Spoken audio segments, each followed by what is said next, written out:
प्रणाम जी अर्पण करना चाहता हूँ। आइए फिर से एक बार महात्मा श्री सुशांत जी को इस कार्यक्रम में स्वागत करते हुए, आभार प्रकट करते हुए, सभी सुंदर साथ जी की ओर से प्रणाम जी अर्पण करते हुए आज का क्लास प्रारंभ करने के लिए मैं हार्दिक अनुरोध करना चाहता हूँ। प्रणाम जी।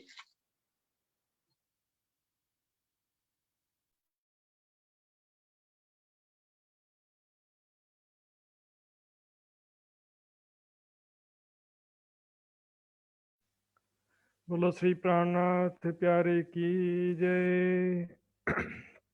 धाम के धनी की जय। सर्व सुंदर साथ की जय। प्यारे सुंदर साथ जी,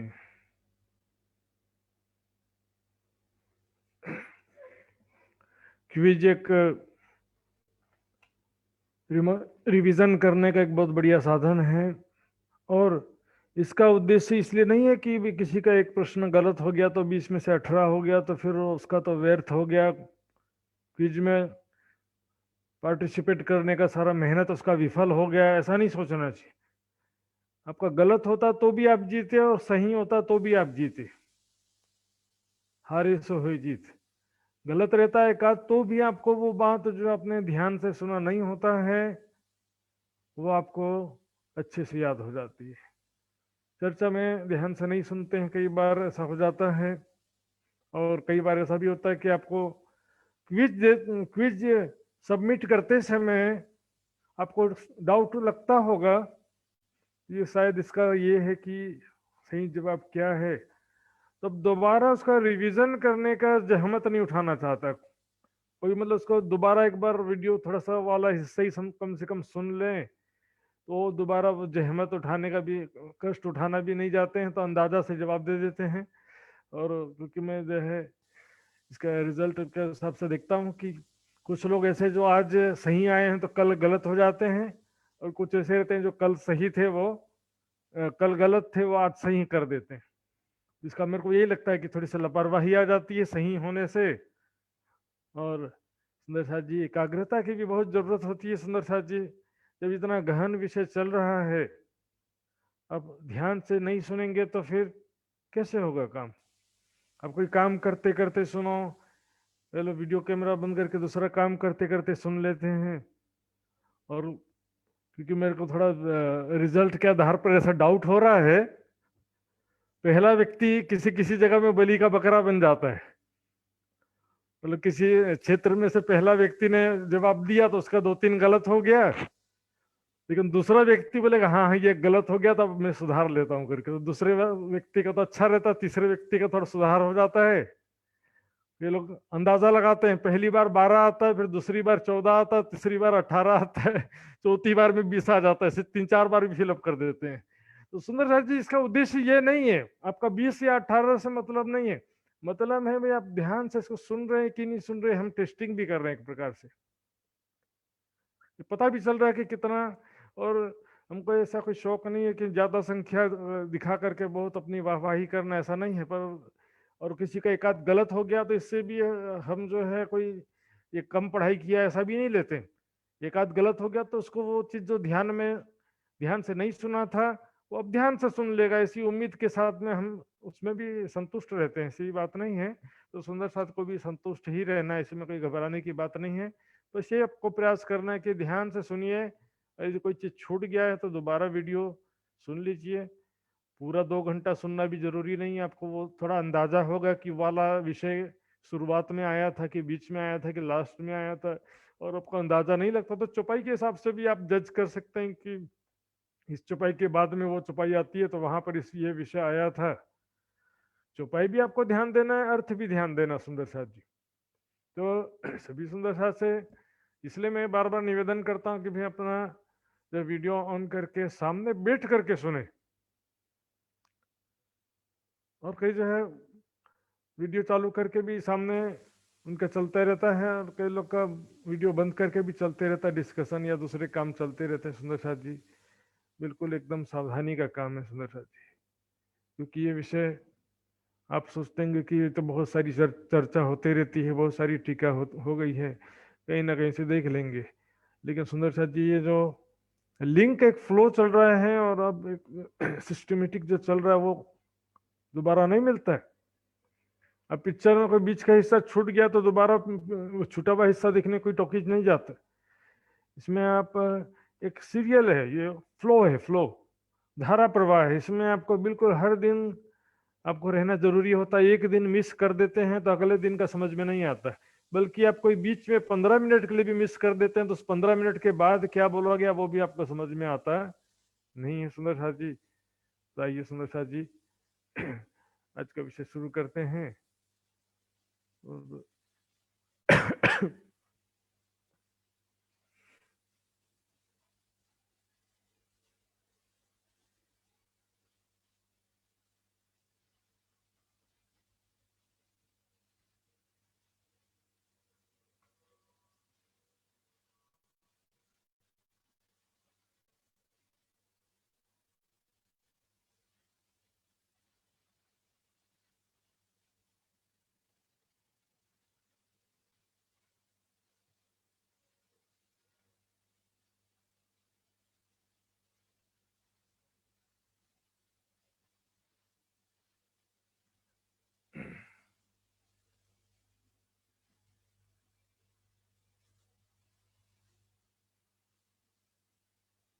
बोलो श्री प्राणनाथ प्यारी की जय। चर्चा प्रारंभ होत है, सुनो साथ चित दे। भजो राज श्यामा श्री प्राणनाथ, सखी जीवन हमारोए। श्री महामति कहे साथ जी, भया चर्चा का बखत। अब तुम सुनियो चित दे, लाल आगे आए बैठे न तखत। लाल आगे आए बैठे न तखत। श्री महामत कहे मोमिनो, नेक साहेदी दही तुम। अब तुमको भी तक कहाँ, तुम याद करो मिल कुम। तुम याद करो मिल कुम। अब तुम सुनियो मोमिनो।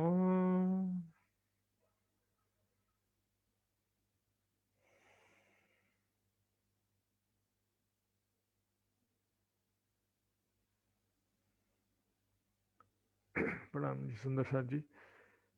अब तुम सुनियो मोमिनो, मैंने बताया था सुंदर साथ जी, यहाँ पर अभी तुम 12 मोमिनों ने इतना कष्ट उठाया, संदेश पहुंचाने का जो प्रयास किया, उसी का ही विश्लेषण चल रहा है।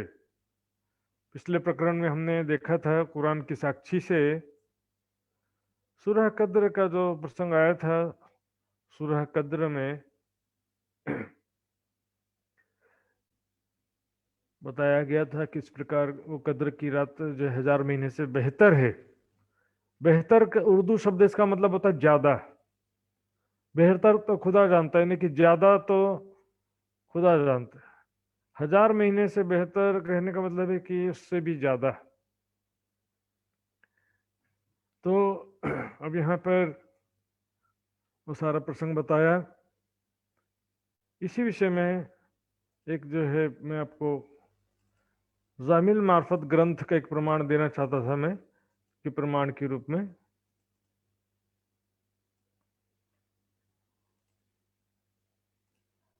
ये देखिए सुंदर सा, ये जामिल मार्फत ग्रंथ है।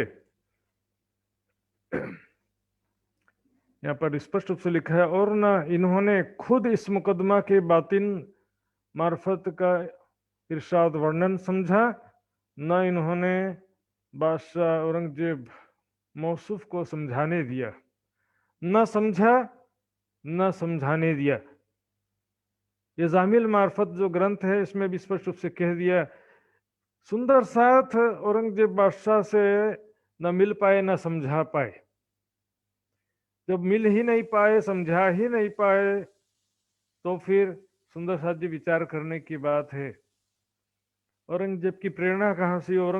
पृथ्वी जी से मिलने का तो कोई माध्यम ही नहीं बनना ना सुंदर साथ जी। फिर और किसने प्रेरित किया, कहाँ से उसको समझ में आया कि कैसे श्री जी से मिलने का विचार हुआ, कुछ भी ऐसा जो है कोई तो माध्यम बने। जब सुंदर साथ से ही नहीं मिल पाए, और वृत्तांत मुक्तावली का मैंने बताया था सुंदर साथ जी, वृत्तांत मुक्तावली में जो किया गया है, फेर फार जो सारा किया है वो मैंने बता चुका हूं पहले। दो दो बार मुलाकात और दो दो बार डिस्कशन करवा दिया उन्होंने। उसके बाद जो है कसाला भी हटा दिया, गुस्सा होना भी हटा दिया, छोटी बड़ी पत्री भी सब हटा दिया। और वो वृत्तांत मुक्तावली ग्रंथ सुंदर साथ जी ब्रिजभूषण दास जो छत्रसाल जी के शिष्य हूं कहते हैं, उनके द्वारा लिखा गया। कहते कि छत्रसाल जी ने जैसा कहा वैसा मैंने लिखा है इस वृत्तांत मुक्तावली में। बहुत सारे सुंदर साथ वृत्तांत मुक्तावली का रेफरेंस लेते हैं, कुछ बातें इधर से लिया है, कुछ बातें उधर से लिया है उसमें, इसलिए सारी बातें गलत भी नहीं है, लेकिन बहुत सारी बातें उसमें ऐसी मनगढ़ंत बीच बीच में जोड़ी गई है जो कि मूल वितक और वाणी से विपरीत है। खास तौर पे एक विषय में आपको नंबर नहीं बताऊंगा क्योंकि इसका कोई प्रचार करना भी मेरा उद्देश्य नहीं है, लेकिन जो कहते हैं कि छत्रसाल जी ने जैसा कहा वैसे मैंने लिखा, ऐसा कहते हैं, लेकिन उसी ग्रंथ में छत्रसाल जी के ऊपर आक्षेप भी लगाया गया है। छत्रसाल जी के चरित्र पर आक्षेप लगाया गया उस ग्रंथ में। तो इस प्रकार सुंदर साथ जी मूल वितक के हिसाब से देखेंगे तो सारी बात स्पष्ट हो जाती है। तो वहां पर जो कसनी हुआ, कसाला हुआ सुंदर साथ जी के ऊपर सिराज के ठोर को किया ना खबरदार। यदि मेहमान खाने में थे तो बता देना थे ना, प्राणनाथ जी यहाँ पर है, औरंगजेब तो वैसे भी मिलना चाहता है, तो बता देते कि प्राणनाथ जी इमाम मेहदी जो है वो यहाँ पर ठहरे हैं और यहाँ पर आकर के मिल जाएंगे। शेख वाजिद कलंदर के तकिए में मुलाकात हो फिक्स कर देते तो उसमें, लेकिन उसमें तो लिखा है कि थोर न किया खबरदार। श्री जी बहुत गुस्से हुए। जब बहुत गुस्से हुए तो औरंगजेब से मुलाकात कब हुआ फिर? जैसे 2500 प्रमाण हैं, विचारणीय बातें हैं सुंदर साथ जी। और वहां पर जो कहो जो वितक, तुम वहां पर जो अब फिर से ये विषय दोबारा उठा रहे हैं, ये इस प्रकरण में प्रमाण नहीं है, इस प्रकरण में रिवीजन है, वो घटना का विश्लेषण है। कहो जो वितक तुम वहां पर क्या हुआ था जब 12 सुंदर साथ गए थे, तो आखिरकार वहां पर क्या घटना घटी थी, इस प्रकरण में भी थोड़ा आएगा, बड़ी पत्री में भी थोड़ा सा आएगा, छोटी पत्री में भी फिर से थोड़ा सा बात उसका आएगा। करे कहो जो वितक तुम वहां पर क्या घटना हुई थी, किस प्रकार हम जब पैगाम लेके गए तो हमारे साथ क्या हुआ, वहां पर हम लड़ाई करी दज्जाल सो जमा एक ठोर थे हम। वहां पर एक स्थान पर हम सब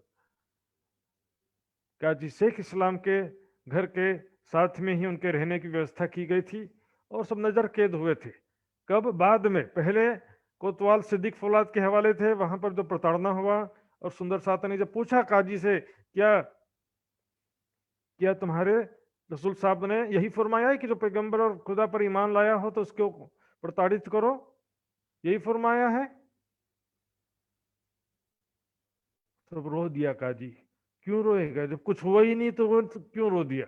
मेहमान खाने में है तो सुंदर साथ भी क्यों बोल रहे हैं, गिड़गिड़ा रहे हैं, और काजी भी क्यों रो रहा है? बताओ, कोई प्रताड़ना हुई तभी तो रोएगा। इतना तो ईमान वाले इनके ऊपर इतना कष्ट ढाया गया, बहुत अफसोस की बात है। ऐसा सुनकर काजी भी एक पल के लिए रो दिया। उसके सुंदर साथ भी गिड़गिड़ाते हैं कि यदि तुम्हारी इच्छा नहीं है तो हम ना जाएं पास सुल्तान के, सुल्तान के पास नहीं जाएंगे, हम आप ही से बात कर लेंगे, कोई बात नहीं। तब जाकर शेख इस्लाम बादशाह से कह के उनको अपने कस्टडी में लेता है। एक होता पुलिस कस्टडी और एक होता न्यायिक हिरासत। इंडिया का तो भाई, नेपाल का मुझे नहीं मालूम। इंडिया में एक होता है पुलिस कस्टडी, पुलिस रिमांड पर देते हैं 10 दिन 15 दिन 7 दिन के लिए जांच पड़ताल के लिए। जांच पड़ताल पूरा होने के बाद में जब जब तक फैसला नहीं आता है तब तक न्यायिक हिरासत में रखते हैं, अर्थात उसमें जेल में ही रहते हैं, लेकिन उनका कोई फैसला सुनाया नहीं होता है, कोर्ट में उनका सुनवाई चल रहा होता है। तो उसी तरीके से यहाँ पर पहले सिद्दीक फौलाद कोतवाल के कस्टडी में थे, अब आ गए शेख इस्लाम की कस्टडी में। लेकिन यहाँ पर थोड़ा सा छूट था, सिपाही तो थे, कहीं बिना बताए नहीं जा सकते थे, लेकिन कस्टडी में उनके डिस्कशन करते थे, ज्ञान चर्चा होता था सारा, वो सब बातें। लड़ाई करी दज्जाल से। दज्जाल कहाँ पर है? दज्जाल का कोई अपना शरीर नहीं है, वो काजी और मौलवियों के दिलों में बैठ करके अज्ञानता के रूप में भी वो दज्जाल है, और बाहरी संसारिक परिस्थितियों के रूप में भी दज्जाल अपना जोर दिखाता है। सारी परिस्थितियां विपरीत कर देगा, सारे लोग आपके विरोध में हो जाएगा। आप कितना भी सच बोलते हो, कितना ईमानदार बोलते हो, सारी दुनिया विरोध में हो जाएगी, क्या करोगे? लेकिन कहावत भी है, जाको राखे साइया मार सके ना कोई। कुरान में भी आता है, जब उनको लगा कि अब तो हम बस हार गए, तब तुरंत ही खुदा की सहायता पहुंच गई। कुरान की आयत में आता है, ऐसा लगता है कि अब तो हम हार गए, अब तो कुछ होने वाला नहीं है, तुरंत राज्य की सहायता पहुंच जाती है। इसको बोलते हैं हारे से हुई जीत। जमा एक ठोरते हम, जब सरे तोरे को हम ले गए पैगाम। जब शरीयत का तोरा यानी शासन, जहां पर शासन होता, तोरा का मतलब जो शरीयत का जो शासन था, दिल्ली में औरंगजेब बादशाह का जो शरीयत का शासन था, कट्टर शरीयत का शासन था। जैसे इस्लामिक स्टेट्स और पाकिस्तान में जो टेररिस्ट ग्रुप होते हैं ना, सब बोलते हैं दाढ़ी रखो, महिला लोग को स्कूल कॉलेज जाने मत दो, और पर्दा रखो, और सानिया मिर्जा बैडमिंटन खेल तो वो भी पर्दा लगा करके खेले सके। तो उसमें इनका हालत ऐसा रहता। कोई जो है इंसान को थोड़ा स्वतंत्रता वो देना नहीं चाहते, महिलाओं को भी ऐसे, और पुरुषों को भी जो है बहुत कट्टर नियम से पालन करवाना चाहते थे। इस तरह का शासन था औरंगजेब बादशाह का। हम ले गए पैगाम, जब हम संदेश लेकर के गए थे, लालदास जी बता रहे हैं कि हम जब सरे तोरी को पैगाम ले गए थे, हम 12 सुंदर साथ, तब ढाका जिन गुरुओं ने मर्तबा इमाम, मरातबा का शुद्ध शब्द मर्तबा। मर्तबा का मतलब होता है उसका महत्व या पदवी, महिमा। इमाम मेहदी साहिबुज्जमा, उसका जो मर्तबा महिमा को ढापा उन लोगों ने। आज तो क्या काजी मौलवी ऐसा लगता है कि वो इमाम मेहदी से भी बड़े हो गए। इमाम मेहदी भी आ जाए ना, तो काजी मौलवियों से परमिशन लेना पड़ेगा कि भाई मैं इमाम मेहदी हूं, मेरे को सर्टिफाई कर दो करके। इमाम मेहदी जब खुदा से डायरेक्ट इल्म हासिल होगा जिसे, तो काजी मौलवियों का जो पीढ़ी दर तालीम परंपरा से जो ज्ञान चला आ रहा है, सीखते सिखाते आ रहे हैं, उसमें भी वैसे तो बहुत सारे फिरके हैं, लेकिन इमाम मेहदी जो खुदा से सीधे इल्म हासिल करेगा, तो दोनों इल्म क्या एक होगा? विचार करने की बात है। तो फिर काजी मौलवियों से तो विरोध तो होना ही है जब भी यह इमाम मेहदी है। चाहे हिंदुओं में, मुसलमानों में, उनको तो इमाम मेहदी से मतलब नहीं है। इतना जाल फैला हुआ, इतने लाखों करोड़ों लोग तालीम प्राप्त कर करके दुनिया के लिए नासुर बन गए, चारों तरफ झगड़ा फैलाने वाले हैं। इनके लिए एक चुपाई है वाणी में, बहुत अच्छी चुपाई है, खतरनाक चुपाई।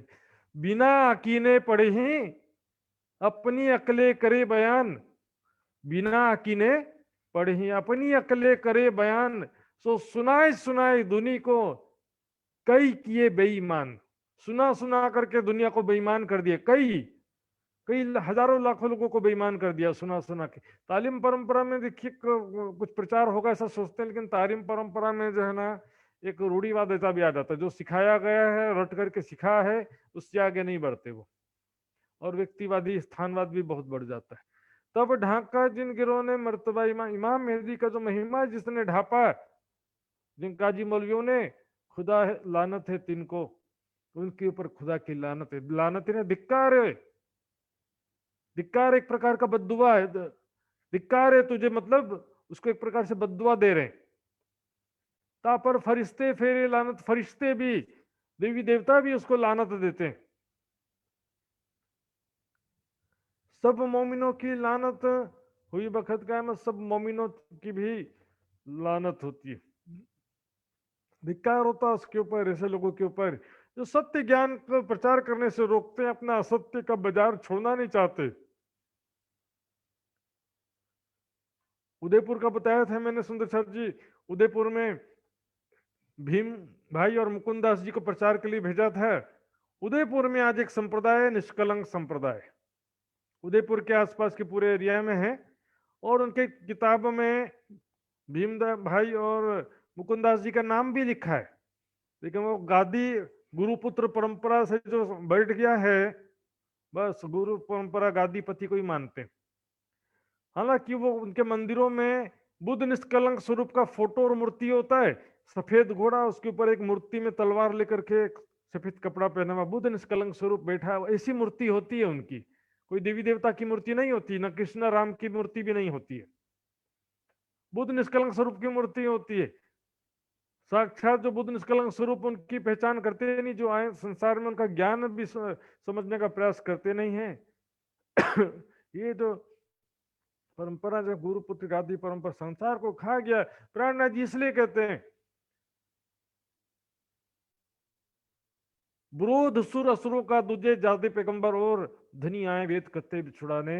ये तीन बातें चित्त धर, जादे पैगंबर, पैगंबरों के जो पुत्र परंपरा जो है, या गादीपति परंपरा है, और बिना गादी के भी आजकल गादीपति परंपरा चल गया।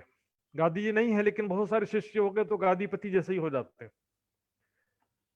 सब मोमिनों की लानत हुई बखत क़यामत, सब आम लानत देव है दीन इस्लाम, और सारी दुनिया भी जो है, जिन्होंने इस दीन इस्लाम सत्य शांति के मार्ग, सत्य ज्ञान का मार्ग, जो दीन इस्लाम हकीकी को समझ लिया है, वो भी जो है लानत देते, और जिसको समझ में नहीं आए वो कहाँ से लानत देंगे, उनको तो ये अच्छा ही लगेगा ना। इसलिए कह रहे हैं जिन इस इस्लाम, जिसने इस्लाम को समझा है, स्वीकार कर लिया है, यानी कि निजानंद का मार्ग, परम धाम का जो मार्ग है, सत्य ज्ञान वाला मार्ग, दीन इस्लाम हकीकी, हकीकी लगा देंगे तो ये हो जाएगा अपना निजानंद, और दीन इस्लाम शरीयती लगाएंगे तो फिर वो जारी मुसलमानों का हो जाएगा। हुई ख्वारी सब में पुकारत खलक तमाम, सारी दुनिया में उसको जो है शर्मिंदगी उठाना पड़ेगा, क्योंकि उसके कर्म छिपे नहीं रहेंगे। आखिरत में सारी दुनिया को पता चलेगा, सारी दुनिया को पता चलेगा कि यही लोग हैं, यही अगुवे लोग हैं जिन्होंने हमको सत्य ज्ञान ग्रहण करने नहीं दिया, सत्य ज्ञान को ढापा। दुनिया अगुवो देख ही, दुनिया अगुवो देख ही, जैसे काले नाग, जैसे काला नाग निकल आता ना, वैसे देखेंगे दुनिया वाले अगुवों को, अपने धर्माचार्यों को, गुरुजनों को, काजी मौलवियों को, पंडित पादरियों को, सब कैसे देखेंगे, इन्हों लगाई आग, इन्होंने जो है द्वेष की अग्नि प्रज्वलित किया, इन्होंने अज्ञानता का लाभ उठाया, अज्ञान का प्रचार प्रसार किया, लोगों को भ्रमित किया। जो घायल सांप को चींटियां लग गया बिना हिसाब, जैसे कोई सांप चोट लग गया है लेकिन मरा भी नहीं है,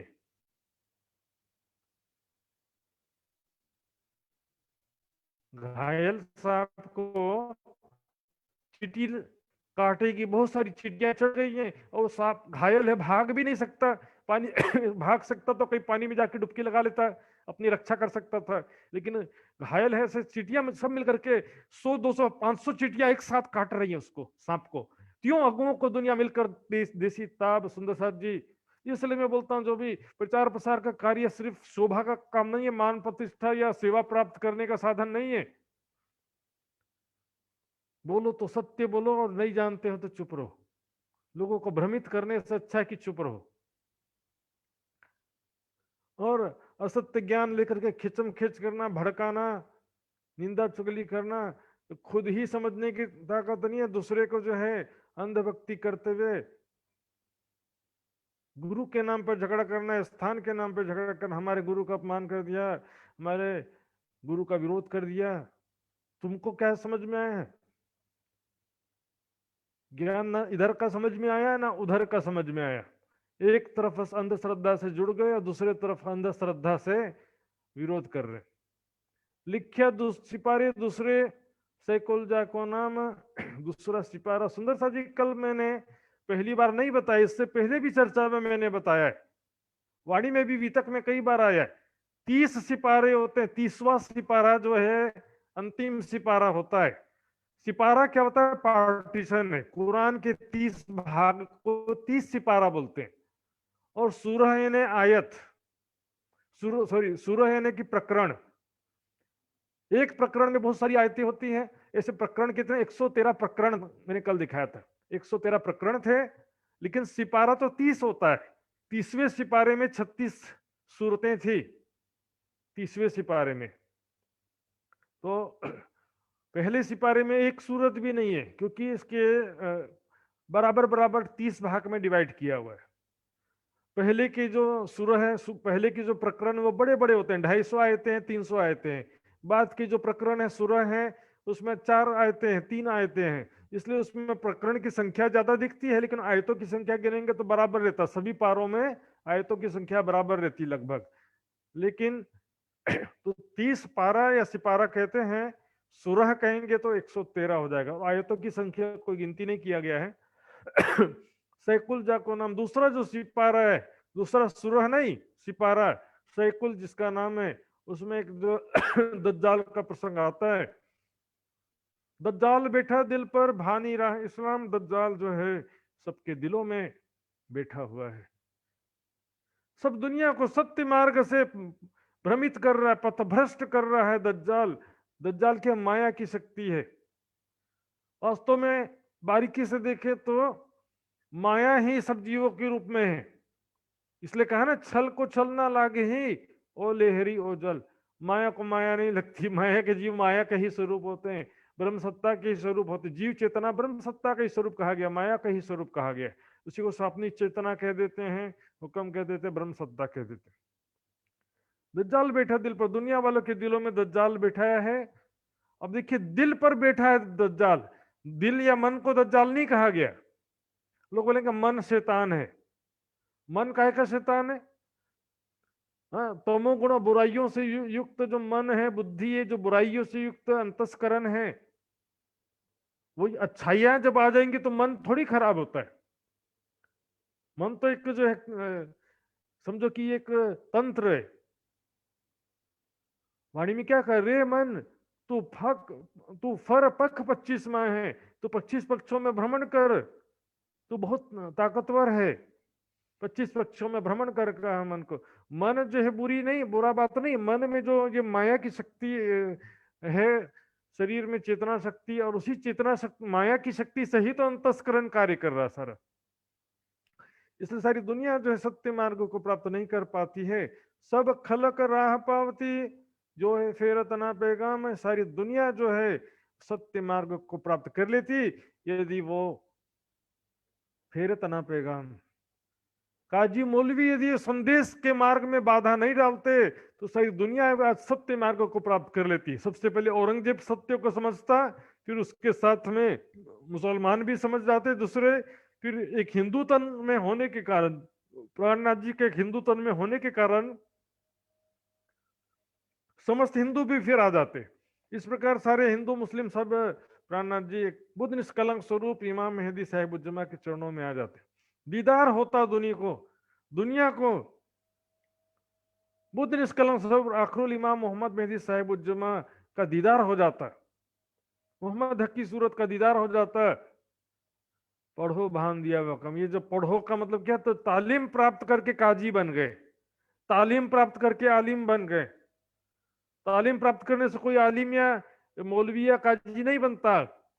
तालीम प्राप्त करके कोई विद्वान नहीं बनता। सुंदर साथ जी, ये हक इलम की बारीकियां हक के दिए आवत, न सीखे न सिखाए, न सोहबत हक में हर सिपाहियत। अब शब्दों का अर्थ सुन किसी से पूछ सकते हो और आपके दिल में तड़प है राज्य की, तब चर्चा सुन के भी समझ जाओगे, वाणी पढ़ करके भी समझ जाओगे। दिल में तड़प नहीं है तो फिर रटते रह जाओगे। पढ़ो भान दिया वह काम। ठीक है, पौष्टिक से पौष्टिक भोजन जो खाओगे आप, तो पचाने के लिए भूख बहुत चाहिए, आपको परिश्रम करना पड़ेगा। ड्राई फ्रूट्स, दूध, अंकुरित चना, अंकुरित मूंग खाओगे तो इतना इजीली डाइजेस्ट नहीं होता। वो उसको पचाने के लिए थोड़ा परिश्रम करना पड़ता है। उसी प्रकार ये ब्रह्म ज्ञान की एक पौष्टिक भोजन के समान है। आपके हृदय में विरह वैराग्य नहीं है, धाम धनी का तड़प नहीं है, आत्म कल्याण की तड़प नहीं है, आखिरत का, कुरान, कयामत का, मोहम्मद साहब का, अल्लाह का कोई चाहत नहीं है दिल में, तो फिर कभी समझ में आने वाला नहीं है। जिसे कहते हैं कानों तो बहरे कहे देखिए 3 चीजें, कान, आंख और दिल। कान से बहरा कर दिया, आंखों ऊपर मोहर मोहर लगा हुआ है। सुंदर साथ जी, इस विषय में मैं आपको आयत दिखाना चाहता हूं, कुरान में जो लिखा है बात आप देखिए। ये देखिए, कुरान का सूरह 10 है, इसका नाम है सूरह यूनिस, और आयत है 42 नंबर की। और उसमें से बहुत से ऐसे लोग हैं जो तेरी और कान लगाते हैं, किंतु क्या तू बहरों को सुनाएगा जबकि वे समझ ना रखते हुए। बहरों को क्या सुना लोगे आप? अंधों के आगे रोना, अपना हाल भी खोना। देखिए कुरान के सूरह 11 में, इसका नाम है सूरह हुद, आयत है 24 नंबर की। दोनों पक्षों की उपमा ऐसी है, अर्थात ब्रह्म सृष्टि और जीव सृष्टि की उपमा कैसी है? एक अंधा और बहरा है, जीव सृष्टि जैसे अंधा बहरा हो, और एक देखने सुनने वाला जिससे कि ब्रह्म सृष्टि। क्या दोनों की दशा एक समान हो सकती है? यदि अल्लाह चाहता तो तुम सबको एक ही समुदाय बना देता है, परंतु वो जिसे चाहता गुमराही में छोड़ देता, जिसे चाहता सीधा मार्ग दिखाता है। ये देखो, वही लोग हैं जिनके दिलों, कानों और आंखों पर अल्लाह ने मुहर लगा दिए,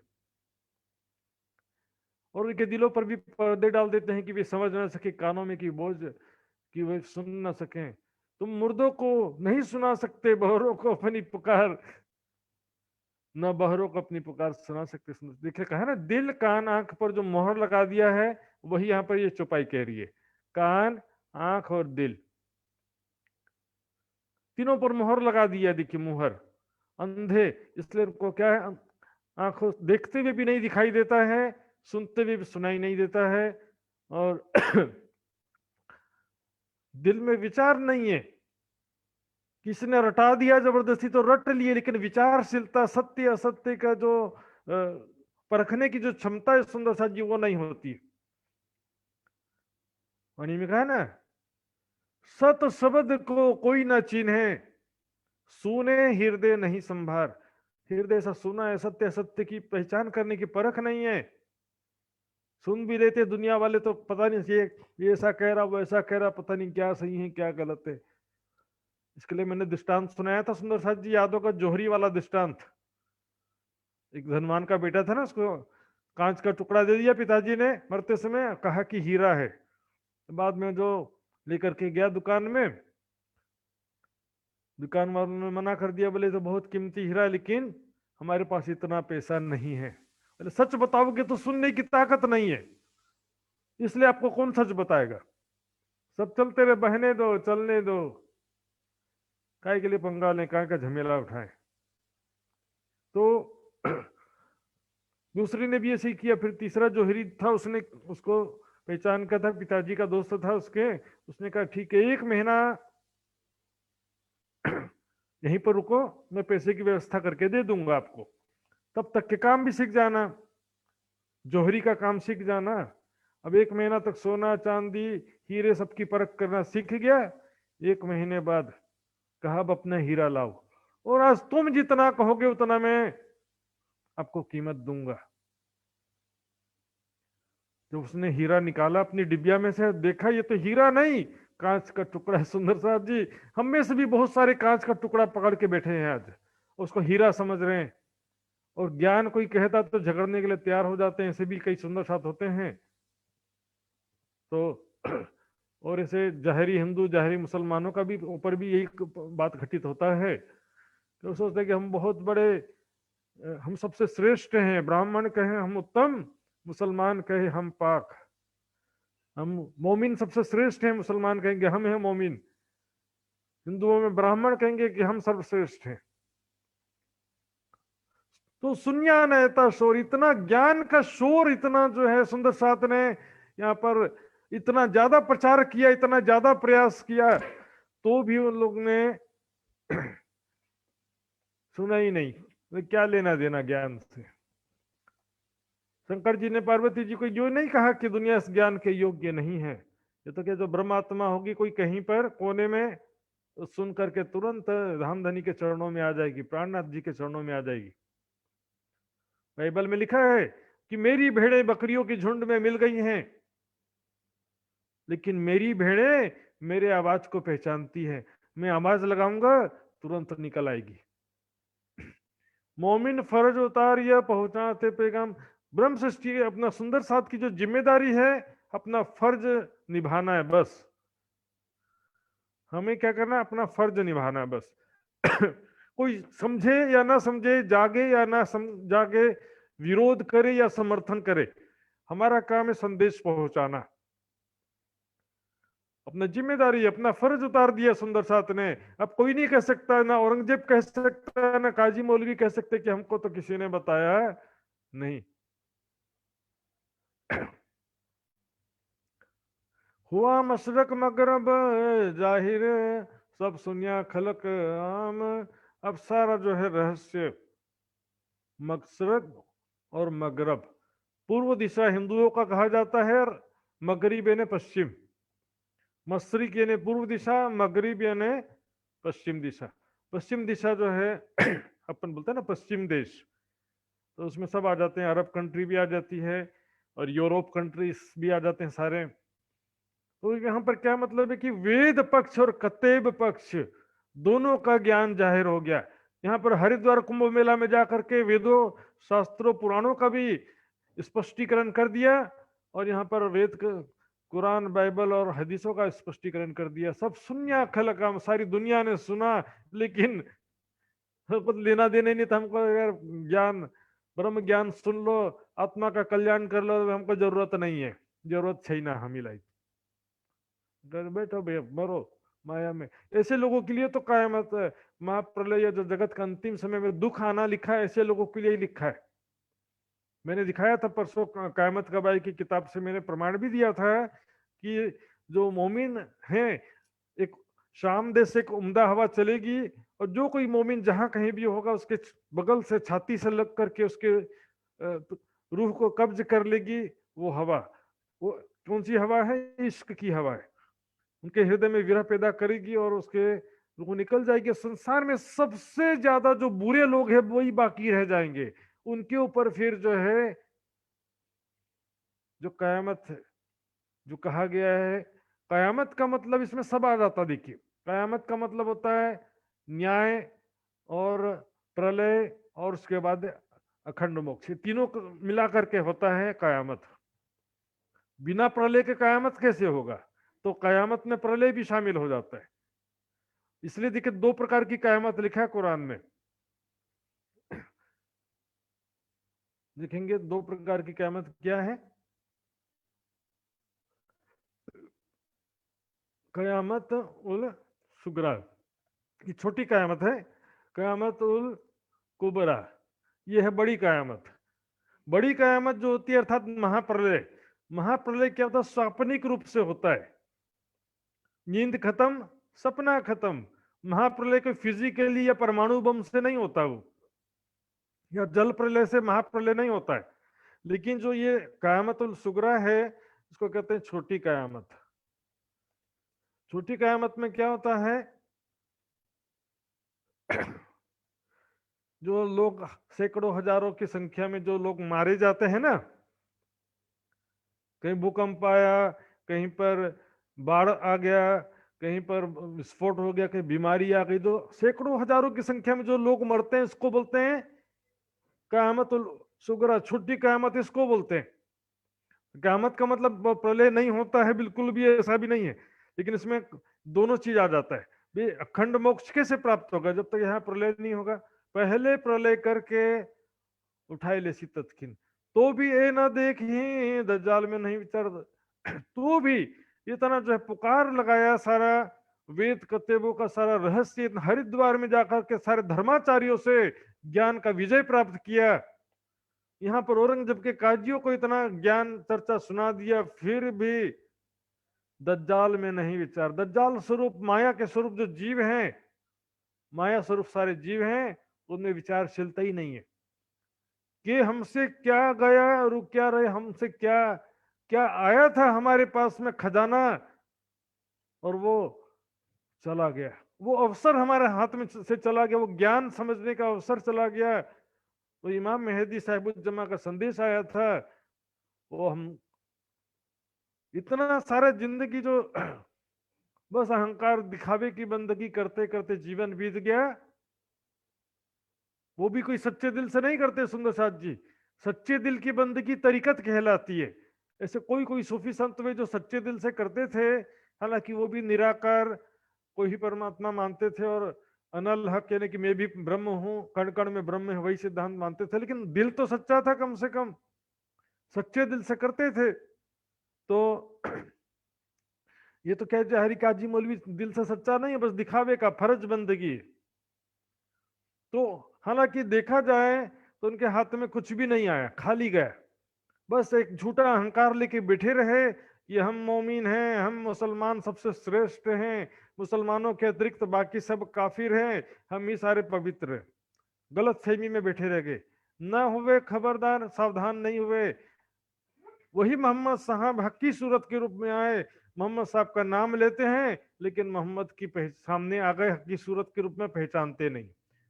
ईसाई लोग ईसा मसीह कहते हैं, सेकंड कमिंग ऑफ क्राइस्ट, दूसरा वही शक्ति जो दोबारा महामती जी के स्वरूप में आती है, उसकी पहचान नहीं है। वो पुराना ईसा ईसा करके रट रहे, जो भी दोबारा आए हैं उसकी पहचान नहीं है आपको। साक्षात जाहिर दुल्हा छोड़ के ढूंढत मायने गूंज, एक खोज तीनों की देख की होत अचंभा मुझ। प्रत्यक्ष रूप से प्राणनाथ अक्षरातीत हक ताला आए हैं, वही ईसा मसीह, वही मोहम्मद, वही कृष्ण दोबारा अब महामती जी के स्वरूप में आए हैं। अर्थात उन तनों में जो शक्ति थी वो दोबारा यहाँ पर महामती जी के तन में आई है, उसको पहचानते नहीं है। सो और झूठा अहंकार लेते कि हम तो इसके मानने वाले हैं, हम मोहम्मद के मानने वाले, हम कृष्ण के मानने वाले, हम ईसा मसीह के मानने वाले। वो शक्ति जो दोबारा इसको तो पहचान करते नहीं है। अब सो कहाँ है मोहम्मद, अभी वो मोहम्मद कहाँ है, ये पहचान नहीं है। मोहम्मद की महिमा तो बताया, लेकिन वो मोहम्मद अभी कहाँ पर है, हक्की सूरत के रूप में। महामती जी हक्की सूरत के रूप में वो मोहम्मद साहब आए हुए हैं, नाम तो लेते हैं लेकिन पहचानते नहीं है। बेत अल्लाह पुकार ही सो भी न सुने कान, बोलो श्री प्राणनाथ प्यारे की जय। यहाँ से सुंदर साहब जब यहाँ पर थोड़ा डिस्क्रिप्टिव और विस्तृत मैटर है, तो यहाँ ध्यान से समझने के लिए दो चीजें यहाँ पे। बेत अल्लाह कहते हैं मक्का को। मक्का में जो काबा है, काले रंग का जो रेक्टेंगल चौरस स्थान है, उसको बोलते हैं मक्का, उसको बोलते हैं बेतुल्लाह, बेत अल्लाह का घर। काबा को बोलते हैं सुंदर साथ जी। लेकिन ये वसीयत नामे जो चार आए थे, ये आए थे मदीना से। ये जिसे दो घटना, अलग अलग घटनाएं हैं ये, तो ध्यान से सुने के सुंदर साथ जी। पहली घटना क्या हुई थी, बेत अल्लाह पुकार ही सो भी न सुने कान, वहां पर मक्के में हम देखेंगे चुपाई में भी कहा गया है, ये देखिए, अब पांचों तत्व पुकार ही आई रोड़े बिच आवाज, सो सब किए तुम कायम वास्ते तुम्हारे राज। वहां पर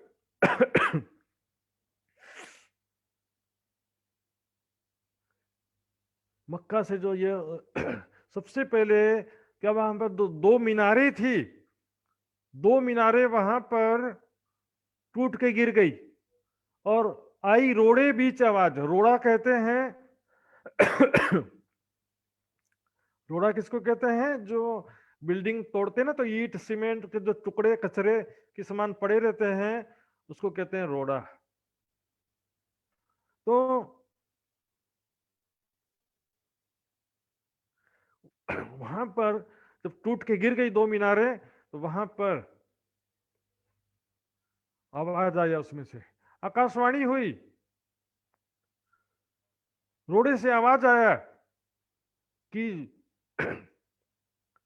क़यामत का समय आ गया है और इमाम मेहदी हिंद में प्रकट हो गए हैं।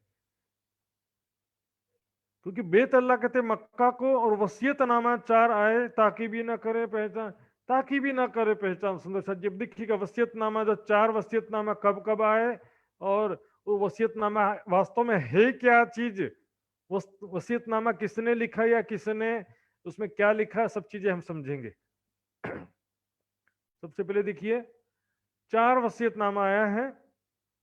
पहला वसीयतनामा विक्रम संवत 1712 में आया था।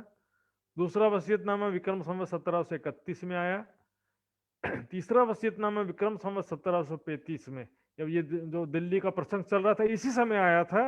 और चौथा वसीयतनामा विक्रम संवत 1797 काफी बाद में आता है। तो कुल मिला के 4 वसीयतनामे जो है, इसके विषय में थोड़ा अलग अलग मतभेद भी है। आइए हम किताब के अनुसार देखेंगे।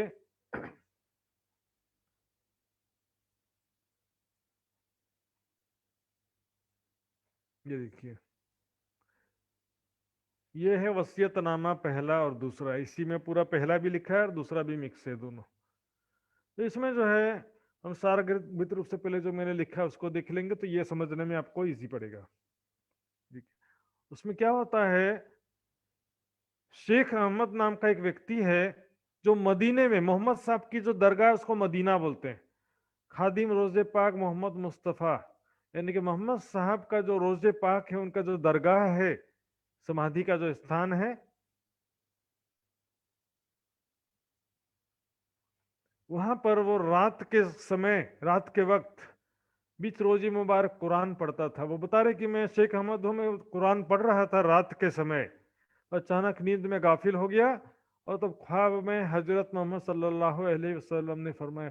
तब कैसे ख्वाब जैसी स्थिति में मोहम्मद साहब ने उनको दर्शन दिया और उनको फरमाया कि ये शेख अहमद जहूर ईसा अलैहिस्सलाम का नजदीक आ पहुंचा। ईसा अलैहिस्सलाम का जो दोबारा आना लिखा है कुरान में, वो उनका ईसा मसीह को ईसा अलैहिस्सलाम लिखा, वो मैंने पहले बताया था।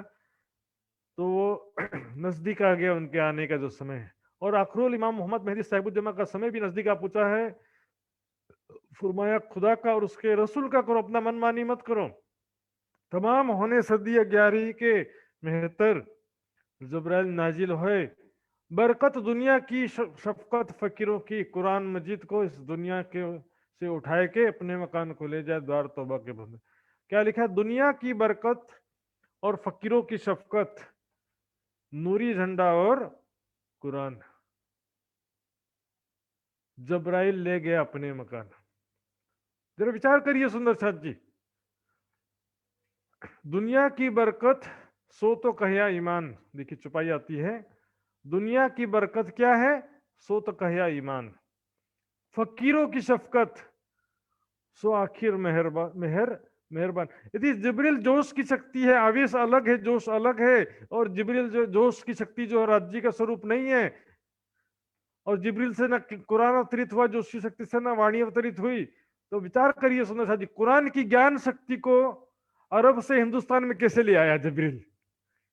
इसको दूसरे शब्दों में लिखा है कि कुरान के हरफ चाट जाएगा, जिब्रील जो है कुरान के शब्द चाट जाएगा। आखिरत में क्या होगा कि अचानक सुबह जब कुरान ग्रंथ खोलेंगे तो उस ग्रंथ में क्या होगा कि हरफ गायब हो जाएगा, बस व्हाइट पेपर रह जाएगा, ऐसा अर्थ निकालते हैं। पर वास्तविकता है कि उसकी ज्ञान शक्ति जो है ले आएगा हिंद में। कुरान की ज्ञान शक्ति हिंद में ले आया कि नहीं ले आया सुंदर साथ जी? महमदी जी के अंदर कुरान की ज्ञान शक्ति आ गई। और वो तो छोड़ो, कोई बात नहीं, फकीरों की शफकत यानी प्राणनाथ जी की कृपा, प्राणनाथ जी की कृपा भी अरब से हिंदुस्तान में कौन लाया, जिब्रील लाया। बताओ, यदि प्राणनाथ जी ने राज्य अलग आवेश है तो राज्य आवेश की कृपा दृष्टि को जोश लेकर के आएगा, आवेश को उठा करके जोश लेकर के आएगा। सुंदर साथ जी, एक झूठ छिपाने के लिए 100 झूठ बोलना पड़ता है। इसलिए सही तरीका ये कि सत्य को समझ लो, सत्य को स्वीकार कर लो। जोश की शक्ति ही राज्य का स्वरूप है। जोश फारसी का शब्द है, आवेश हिंदी का शब्द है।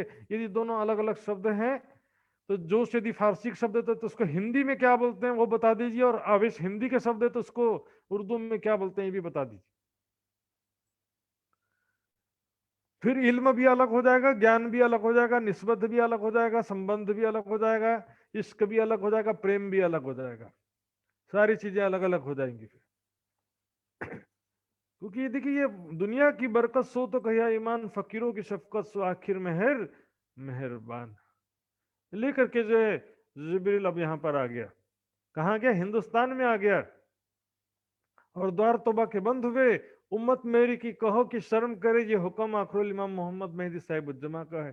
जैसे इधर लिखा है कि मोहम्मद साहब ने फरमाया है, लेकिन ये इमाम मेहदी भी तो मोहम्मद के हक्की स्वरूप है, हक्की सूरत, अर्थात मोहम्मद ही है इमाम मेहदी के रूप में, वही शक्ति है। मतलब फरमाया कि इस वसीयतनामे को शहर बर शहर पहुंचाओ। और उस वसीयतनामे में क्या लिखा है कि इस वसीयतनामे को एक शहर से शहर शहर गांव गांव पहुंचाओ, और जो इनको एतबार न करे वो काफिर है। जो इस वसीयतनामे को नहीं मानता है वो क्या है? काफिर है, लिख दिया वसीयतनामे में। फिर भी नहीं माना। फिर भी मुसलमानों ने नहीं माना। सुंदर साजी दिखी चौपाई में वसीयतनामे चाह रहा है ताकि भी ना करे पहचान, उसकी भी पहचान नहीं कर पाए। और आगे जो है यहीं पर एक चौपाई आती है, ये देखिए, वसीयतनामे चाह रहा है ताकि भी ना करे पहचान, उसकी भी पहचान नहीं की। क्या करें हम? देखो शेख अहमद क्या कहता है, जो झूठ कहूं मैं तो बीच दोनों जहान के स्याह मुख हो जाए मेरा। कौन कह रहा है? शेख अहमद कह रहा है। और शिफायत मोहम्मदी से महरूम रहूं, मोहम्मद की शिफायत से मैं महरूम रहूं, यानी कि मुझे मोहम्मद साहब की शिफायत प्राप्त ना हो। यक्की सूरत के रूप में जो शिफायत कर रहे हैं, सबको ये ब्रह्म ज्ञान प्रदान करना ही शिफायत है। इसलिए सुंदर सा जी ये जो वसीयतनामा है ये छिप नहीं सका, क्योंकि इसमें कहा कि इसको जो छिपाएगा तो वो भी खुदा के लानत का हकदार होगा। तो आइए सुंदर सा जी अब इसको किताब में देखते हैं। ये किताब जो तफसीर हुसैनी का अनमोल मोती है, उसी के पीछे ये सब वसीयतनामे आते हैं। वहां पर क्योंकि 4 वसीयतनामे हैं तो उसमें 2 अलग अलग प्रकार के लोगों का वर्णन आता है, क्योंकि समय भी अलग था। पहले वसीयतनामा 1712 में आया था, उसमें सैयद महमूद खादिम था। और तीसरा वसीयतनामा था उसमें, और चौथा वसीयतनामा में शेख अहमद खादिम था। खादिम है ना सेवा करने वाला, खादिम है ना सेवक, सेवा करने वाला। वो कहता है मैं सैयद महमूद हूं, और मैं कहा कौन हूं? रिसालत मना, वहां पर जो मोहम्मद साहब का दरगाह है वहां पर मैं सेवा करने वाला हूं, खादिम हूं वहां का। और बता रहे कि जब 1086 हिजरी सन था, अर्थात 1700 लगभग जो है 31 का समय,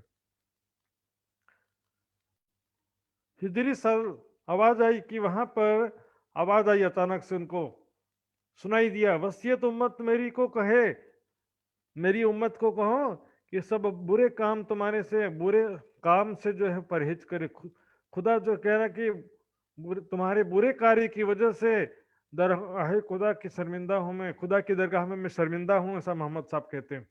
मोहम्मद साहब कहते हैं कि मेरे अनुयायियों के से बुरे कार्यों की वजह से मैं शर्मिंदा हो रहा हूँ खुदा के सामने। मैं तुम्हारे ताई शिफायत क्यों कराऊं, और मैं गुनाह बेहद है, मैं तुम्हारे लिए शिफायत क्यों करूं? ऐसे बुरे कार्य करने वालों की शिफायत में कैसे करूं? और आगे देखिएगा इसमें 4,11,000 आदमी थे, उसमें से एक भी ईमान में खड़ा नहीं रहा। यहाँ पर प्रसंग आता है एक जगह 7 लोग बस खड़े रहे, ऐसा भी आता है।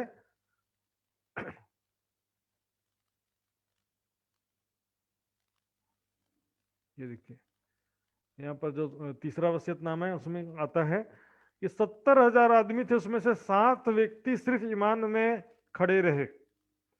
वो प्रसंग क्या है कि एक बार 70,000 मुसलमान नमाज पढ़ रहे थे, अचानक से आकाश से हीरे मोती बरसने लगे। तो सब लोग नमाज पढ़ना छोड़ करके लूटो लूटो हीरे मोती लूटने लग गए। 70,000 में से सिर्फ 7 आदमी जो है नमाज पढ़ते रहे, बाकी सब नमाज छोड़ करके लूटने चले गए। ऐसा हालत हो गया। बोले 7 जने बस ईमान में खड़े रहे। उसी तरह से यहाँ पर भी किस्सा है। यहाँ पर कहते हैं जहूर ईसा अलैहिस्सलाम का नजदीक पहुंचा है और जमाना इमाम मेहदी साहिबुज्जमा का नजदीक पहुंचा। फरमाया खुदा का और रसूल का करो, अपना फरमाया अपने नफ्स शैतान का मत करो, अपने इंद्रियों के हीर सवा चाहनाओं को संसारिक ख्वाहिशों की पूर्ति में मत लगे रहो। जो वाणी में ग्रंथों में लिखा है कि परहेज करो, संयमित जीवन जियो, उसका पालन करो। न रोजा रखते न गरीबों को सदका देते हो। मैं सैयद मोहम्मद खादिम हूँ जो आपसे झूठ कहा हो, मैं यदि झूठ बोल रहा हूँ आपसे सैयद महमूद कहते हैं, मैं उधर मोहम्मद साहब की दरगाह मदीने का जो मैं खादिम हूँ, सेवक हूँ, वहां का सेवादार हूँ। यदि मैं झूठ कहता हूँ तो खुदा और रसूल को बेजार, खुदा और रसूल के सामने बेजार हो जाऊं, शर्मिंदा हो जाऊं। जो शक ले आवे मेरी बात में वो काफिर है। इस तरह से ये पहला वसीयतनामा है। उसके बाद दूसरा भी इसी में शामिल है। तीसरा वसीयतनामा देखेंगे तो यहाँ पर वही 70,000 आदमी की बात आती है। इसके अलावा जो यहाँ पर आता है, हजरत जिब्राइल उस वक्त उतरे, आलम की बरकत, फकीरों की शफकत, कुरान मजीद और नूरी झंडा ले गए, द्वार तौबा का बंद हो गया।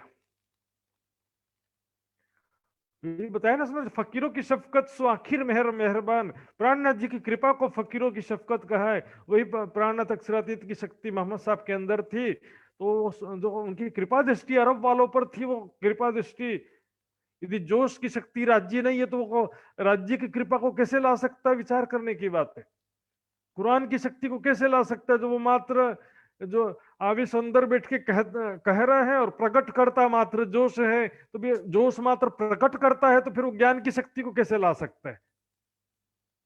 उसको फिर आवेश ही लेकर के आना चाहिए ना वहां से, क्योंकि आवेश से ही प्रकट हुआ है, तो आवेश ही फिर वहां से लेकर के दूसरी जगह ला सकता है। लेकिन दोनों चीजें एक है। सारा ये गड़बड़ी जो है, अपनी एक गलती को छिपाने के लिए 100 झूठ बोलना पड़ता है। पूरा ये वसीयतनामे को शहर ब शहर पहुंचाओ। जो इनका एतबार न करे काफिर है।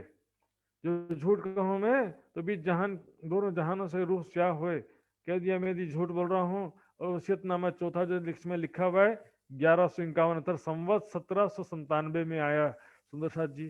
अब वो 1797 में क्या हुआ पता नहीं। उस समय तो काफी बात की बात है। छत्रसाल जी भी मेरे ख्याल से उस समय अदृश्य हो चुके थे, बीच पर्दे के हो चुके थे। तो ये इसी में जो मिलती जुलती बातें सुंदर साथ जी। अब ये 4 वसीयतनामे जब आए जरूर, तो ये वसीयतनामे से औरंगजेब जागृत हो गया ऐसा नहीं है। ताकि भी ना करे पहचान, वसीयतनामा का भी पहचान नहीं किया सुंदर साथ जी। और देखेंगे सुंदर साथ जी, एक घटना सुनेंगे किस प्रकार एक स्वप्न का प्रसंग जो आता है। जब औरंगजेब एक बार रात में, उनका जो रहनी बहुत अच्छा था, टोपी सिलते थे, कुरान लिखते थे, उसको बेच करके जो पैसा आता था उसी से अपने लिए खर्चा करते थे। तरीकत की बंदगी कह सकते हैं, उससे ज्यादा नहीं। लेकिन वो शरीयत के कट्टर हिमायती थे। वो एक बार उन्होंने सपना में देखा, रात को कुरान पढ़ रहे थे, तो पढ़ते पढ़ते थोड़ा आंख मीची के ना मीची, जैसे वो आता ना हरिदास जी का प्रसंग, उनको जो बाल मुकुंद जी दिखाई दिए, आंख मीची के नीचे थोड़ा एक फरामोशी जैसी अवस्था हुई। और उनको ख्वाब के रूप में क्या दिखाई दिया? कुरान रखा है बीच में, ग्रंथ जो है कुरान एक रेहल पर रखा है, उसके चारों तरफ हिंदू कुरान की परिक्रमा लगा रहे हैं और मुसलमान दूर खड़े देख रहे। समझ में आया? हिंदू लोग जो है कुरान की परिक्रमा कर रहे हैं और मुसलमान जो भाई है दूर खड़े खड़े देख रहे हैं, इबादत नहीं करते। तो कहते हैं कि ऐसा कैसे हो गया? हिंदू जो है वो कुरान की परिक्रमा कर रहे हैं और मुसलमान जो है दूर खड़े देख रहे हैं। तो भी बुद्धि नहीं आई औरंगजेब को। क्या किया मालूम? अपने गुप्तचर लगा दिया कि देखो हमारे शहर में मुसलमान लोग शरीयत का ठीक से पालन कर रहे हैं कि नहीं कर रहे हैं। बताइए सुंदर साथ जी, औरंगजेब कैसी बुद्धि जो है। वसीयतनामा आया तो भी पहचान नहीं किया, ख्वाब में सपना में देखा तो भी पहचान नहीं किया। बोलता कि लोग जो शरीयत का ठीक से पालन करने की नहीं पालन कर रहे हैं, इसका जांच पड़ताल करो।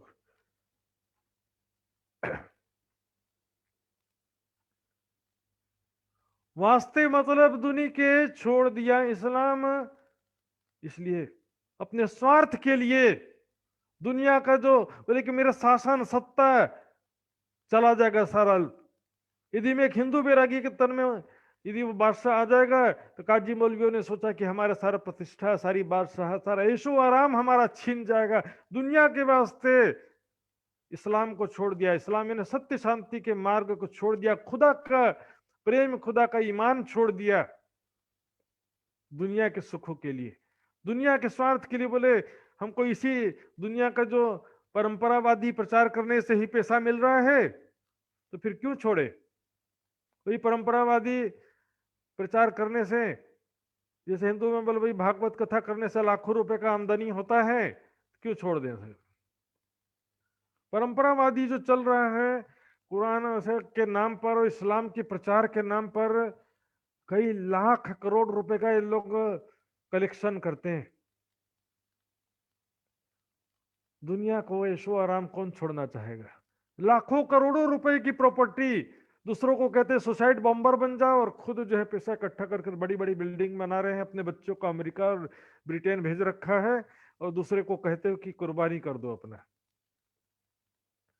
पैगंबर को पीठ दई रहे बीच दुनिया के काम में मशगूल हैं, और पैगंबर मोहम्मद साहब हकी सूरत के रूप में आए हैं, उनको पीठ दे दी। वही जो मोहम्मद साहब के अंदर शक्ति आई थी दोबारा आई है महापति जी के स्वरूप में, हकी सूरत के रूप में। साक्षात स्वरूप को नहीं देखते हैं, उनका नाम लेकर के बस रट रहे। नाम लेने से क्या होगा, साक्षात जो आया उसकी तो पहचान करते नहीं हो। जाहिर दुल्हा छोड़ के ढूंढत मायने गूंज, कुरान हदीसों का खोज में लगे हुए, उसके बातनी अर्थ नहीं समझेंगे तो खोज कभी पूरी होने वाली है। बातनी अर्थ समझे बिना कुरान के रहस्य कोई समझ ही नहीं सकता। रहे बीच दुनिया के काम सुंदर। यहां पर मोमिनों पर कसाला किया इन्होंने जोर, उन्होंने 12 मोमिनों जो सुंदर साथ गए थे उनके ऊपर देखिए क्या लिखा, कसाला जोर किया इन्होंने जोर। यदि वहां मेहमान खाने में रखा होता, हर दिन 100 रुपया खर्चा का हुक्म दिया होता, तो फिर कसाला भी कह रहे हैं, जोर भी कह रहे हैं। कई लोग क्या कहते हैं ना, इसलिए सुंदर साथ जी मानसिक बस दुख था, शारीरिक दुख नहीं था कहते हैं। तो मेहमान खाने में रखने से मानसिक दुख भी क्यों हो गया। 15 दिन में तो मिलूंगा बोला वृतांत मुक्तावली के अनुसार, कोई बात मेची नहीं खाती। वृतांत मुक्तावली के आधार पर सब ले लेकर के बातें करते हैं जो भी विद्वान, लेकिन विचार नहीं करते कि वो प्रसंग जो है मूल वितक से मेच नहीं खाता है, उससे मिलान नहीं खाता है। मोमिनों पर कसाला। यहां पर एक और बात सुंदर साथ जी, जो एक बात कही जाती कि महामती जी ने जबराइल को आदेश दे दिया कि संसार का प्रलय कर दो। ऐसी कोई चौपाई आपको मिली इतने प्रसंग में अभी तक कि महामती जी ने कहा हो जिब्रील को कि प्रलय कर दो, तो राज जी ने रोक दिया महामती जी को। तो बोलेंगे प्राणनाथ जी ने आदेश दिया तो मूल स्वरूप राज जी ने रोक दिया। तो फिर इधर शरीर में जो आवेश बैठा वो क्या कर रहा है, राज्य मूल स्वरूप को मना करना पड़ा। यहाँ पर जो महामती जी के जो आवेश स्वरूप उनके हृदय में वो उसको नहीं, वो नहीं रोक सकता था। और प्राणनाथ जी कौन है, प्राणनाथ जी राज जी नहीं है।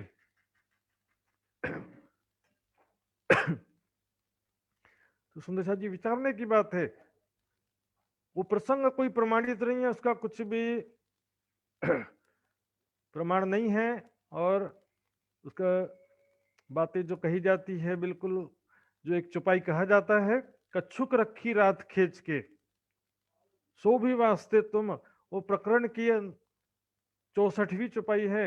और पूरा सनंद ग्रंथ जो है अनूप शहर में उतरा, वो एक चुपाई कहां से यहाँ पर उतर जाएगी, जिसके आगे पीछे कोई प्रसंग से मिलान भी नहीं खाता है। सुंदर साथ जी उस लड़ाई के वक्त में किया दज्जाल शोर, उस समय जब 12 मोमिन प्राणनाथ जी का संदेश देने के लिए गए थे, कुरान के सारे बातें लेकर के संदेश देने के लिए गए थे 12 मोमिन, दज्जाल ने पूरा जोर लगा दिया किसी भी तरीके से इसको बादशाह से मिलने नहीं देना है। पहले तो रोकने का प्रयास करते रहे, 5 रुक्का पहुंचाया तो भी रोकने का प्रयास करते रहे, गुसल खाना पहुंचाया तो भी अब्दुल्ला को उसका रुक्का लेने नहीं दिया। अब जब 12 मोमिन औरंगजेब के सामने पहुंच गए, तब फिर अपनी औकात में आ गए, और कोतवाल के द्वारा शेख इस्लाम ने कोतवाल के द्वारा मिल करके जो मोमिनों पर अत्याचार किया, रात भर उनके ऊपर हंटर बरसाए सुंदर साथ जी, आप मानो या ना मानो, लेकिन सिराज के ठोर को किया ना खबरदार। प्राणनाथ जी का, आपके जो फकीर इमाम मेहदी हैं उनका पता बताओ पूछ रहे थे, यदि प्राणनाथ जी का पता सुंदर साथ बता देते तो उनको इतना हंटर भी ना खाना पड़ता, लेकिन पता बता देते तो फिर प्राणनाथ जी को उनको साथ में दुर्व्यवहार करते, उनके ऊपर कुछ पकड़ के लिए आते, कुछ भी कर सकते थे। हालांकि राज्य तो सर्वशक्तिमान है, लेकिन संसार में लीला के हिसाब से प्रकृति की मर्यादा भी तो करना पड़ता है। पूरा जोर लगा दिया, किसी भी तरीके से मिलने नहीं देना है। तीस वक्त हादिये ने लिख भेजी पाती उत, उस समय हादी प्राणनाथ जी ने सब सुंदर साथ को बड़ी मार्मिक चिट्ठी लिखी, प्रेम भरी चिट्ठी लिखी, मार्गदर्शन से युक्त चिट्ठी लिखी, सांत्वना से भरी चिट्ठी लिखी, प्रेम से भरी चिट्ठी लिखी। सुनियो सो हकीकत नेक कहो में, तो उसकी हकीकत में आपको बताने जा रहा हूं। सुंदर साथ जी अब यहाँ पर प्रसंग जो है बड़ी पत्री की तरफ धीरे धीरे जा रहे हैं, तो इसमें एक बात का और मैं थोड़ा स्पष्टीकरण करना चाहता हूं, जरा ध्यान देंगे।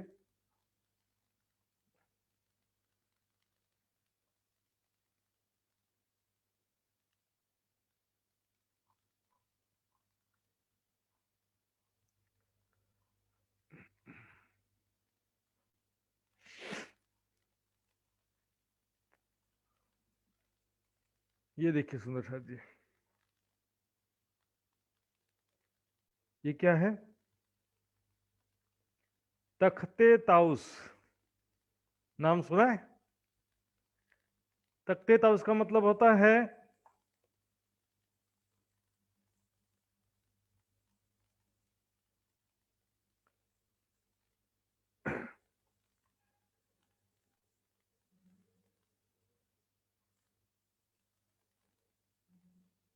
ये देखिए, तख्ते ताउस हिंदी में बोलते हैं मयूर सिंहासन।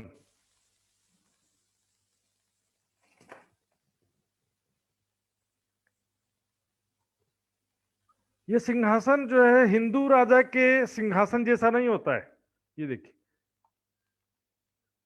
इसका बहुत सारे इमेजेस हैं।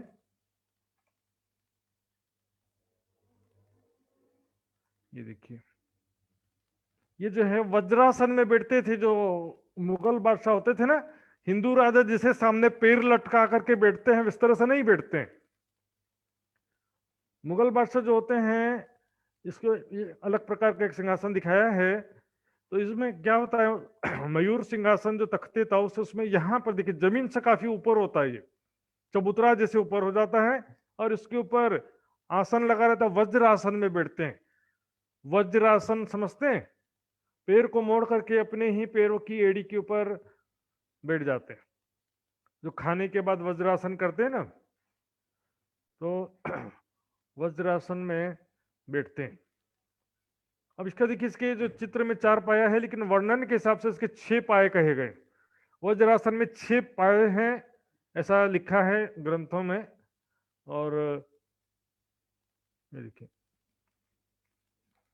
इसके हाइट, लेंथ, विड्थ सब लिखा हुआ है इसमें। अब यहाँ पर जो वर्णन आता है, ये तख्ते ताउस जो है दीवाने खास में रखा रहता था, ऐसा वर्णन है। और दीवाने आम में तो चबूतरा है, जहां पर आम पब्लिक भी रहते हैं। दीवाने खास में कुछ मुख्य मुख्य मंत्री और उनके जो दरबारी होते हैं। अब यहाँ पर जो प्रसंग आता है कि जब एक बार औरंगजेब बादशाह अपने सिंहासन पर बैठने जा रहे थे, तब उनको सिंहासन पर शेर दिखाई दिया। तो उसने सबसे पहले देखिए, इसको आगे से नहीं बैठते, पीछे से बैठते हैं, सामने तरफ सीढ़ी नहीं होता इसके। फिर यहां पर शेर दिखाई दिया, घबरा गए औरंगजेब, ऐसा सुना होगा आपने भी। उसके बाद क्या हुआ कि जब औरंगजेब बादशाह दरबारियों को ने कहा कि नहीं, कोई नहीं, ये शेर नहीं है, घबराओ मत, तो इसके ऊपर जाकर के औरंगजेब बैठ गए, तो उसका पैर टूट गया, सिंहासन का पाया टूट गया, नीचे गिर गए पूरा। उसके बाद दोबारा सिंहासन पे कभी बैठे ही नहीं। अब ये जो है बात सुंदर साथ जी हिंदू राजा का सिंहासन होता है ना, हिंदू राजा के जैसे तो कभी पॉसिबल होता भी, हालांकि ऐसा कोई भी प्रमाण मूल वितक में, वाणी में और कोई भी वितक में नहीं है, दूसरे भी किसी वितक में नहीं है। और यहां पर देखिए इसके पाए कितने छोटे छोटे हैं, एक आध पाया टूट भी जाए तो 6 पाए का सिंहासन कहा गया है। गूगल सर्च करिएगा कितने पाए थे, देखिएगा उसका। इतने छोटे पाई टूट भी जाए तो उसमें से ऊपर से गिर के नीचे पहुंच जाए, ऐसा कोई पॉसिबिलिटी लगता है? अब इस सबका आधार क्या है? देखिए वाणी की जो चौपाइयां इसका प्रमाण दी जाती है, ये देखिए श्रृंगार की चौपाइयां हैं। इसका जो इस चौपाइयों का जो अर्थ निकालते हैं एक चौपाई के हिसाब से, राज रोज रोहन का जब ये पहुंचिया आए, तखत बैठे शाह कहावते देखो क्यों डारे उल्टाए। तखत सिंहासन में बैठ करके जो बादशाह कहलाते थे, देखो क्यों डारे उल्टाए। अब यहां पर जो देखिए ये बहुवचन में कहे जा रहा है, एक वचन नहीं है। कहावते जो सिंहासन पे बैठ करके बादशाह कहलाते थे, ये बहुवचन में कहा जा रहा है कि नीचे की चौपाइयों से बिल्कुल स्पष्ट हो जाएगा। देखिए, पैगाम दिए तुम जिनको जो कहावते थे सुल्तान, बहुवचन में करे जो कहावते थे सुल्तान, सो पट के उसी हुक्म जिन फेरिया हदी फरमान। यहां पर जाहिरी सिंहासन से गिराने की बात नहीं है, सत्ता से गिराने की बात है। मुगल शासन जड़ से खत्म कर दिया। देखिए तीसरी चौपाई, भरत खंड सुल्तान कहावते, यहां भी देखिए बहुवचन, सो दिए सब फंदाए इन विद ऊर्जे आप में, आपस में ही सारे सुल्तान बादशाह राजा राणा सब आपस में लड़ते रह गए, सो किन्हों ना निकस हो जाए इन विद ऊर्जे आप में। यदि यहाँ पर सुल्तान का अर्थ एक ही से लेंगे, एक ही औरंगजेब से लेंगे, इन विद ऊर्जे आप में फिर कैसे करेंगे? आपस में उलझ गए। जो हिंदू राजा थे या जो मुस्लिम बादशाह थे, सब आपस में उलझ के रह गए। औरंगजेब के अलावा भी जो दूसरे सिपह सलार थे या सूबेदार थे, छोटे छोटे राजा थे, मुस्लिम बादशाह भी छोटे छोटे थे, जो यहाँ पर सबके लिए बात कहा जा रहा है। हिंदू राजा हो चाहे मुस्लिम राजा, जिसको भी पैगाम दिया है। आपने सुना था बीच में जसवंत सिंह के पास गए थे, तो उसने क्या किया?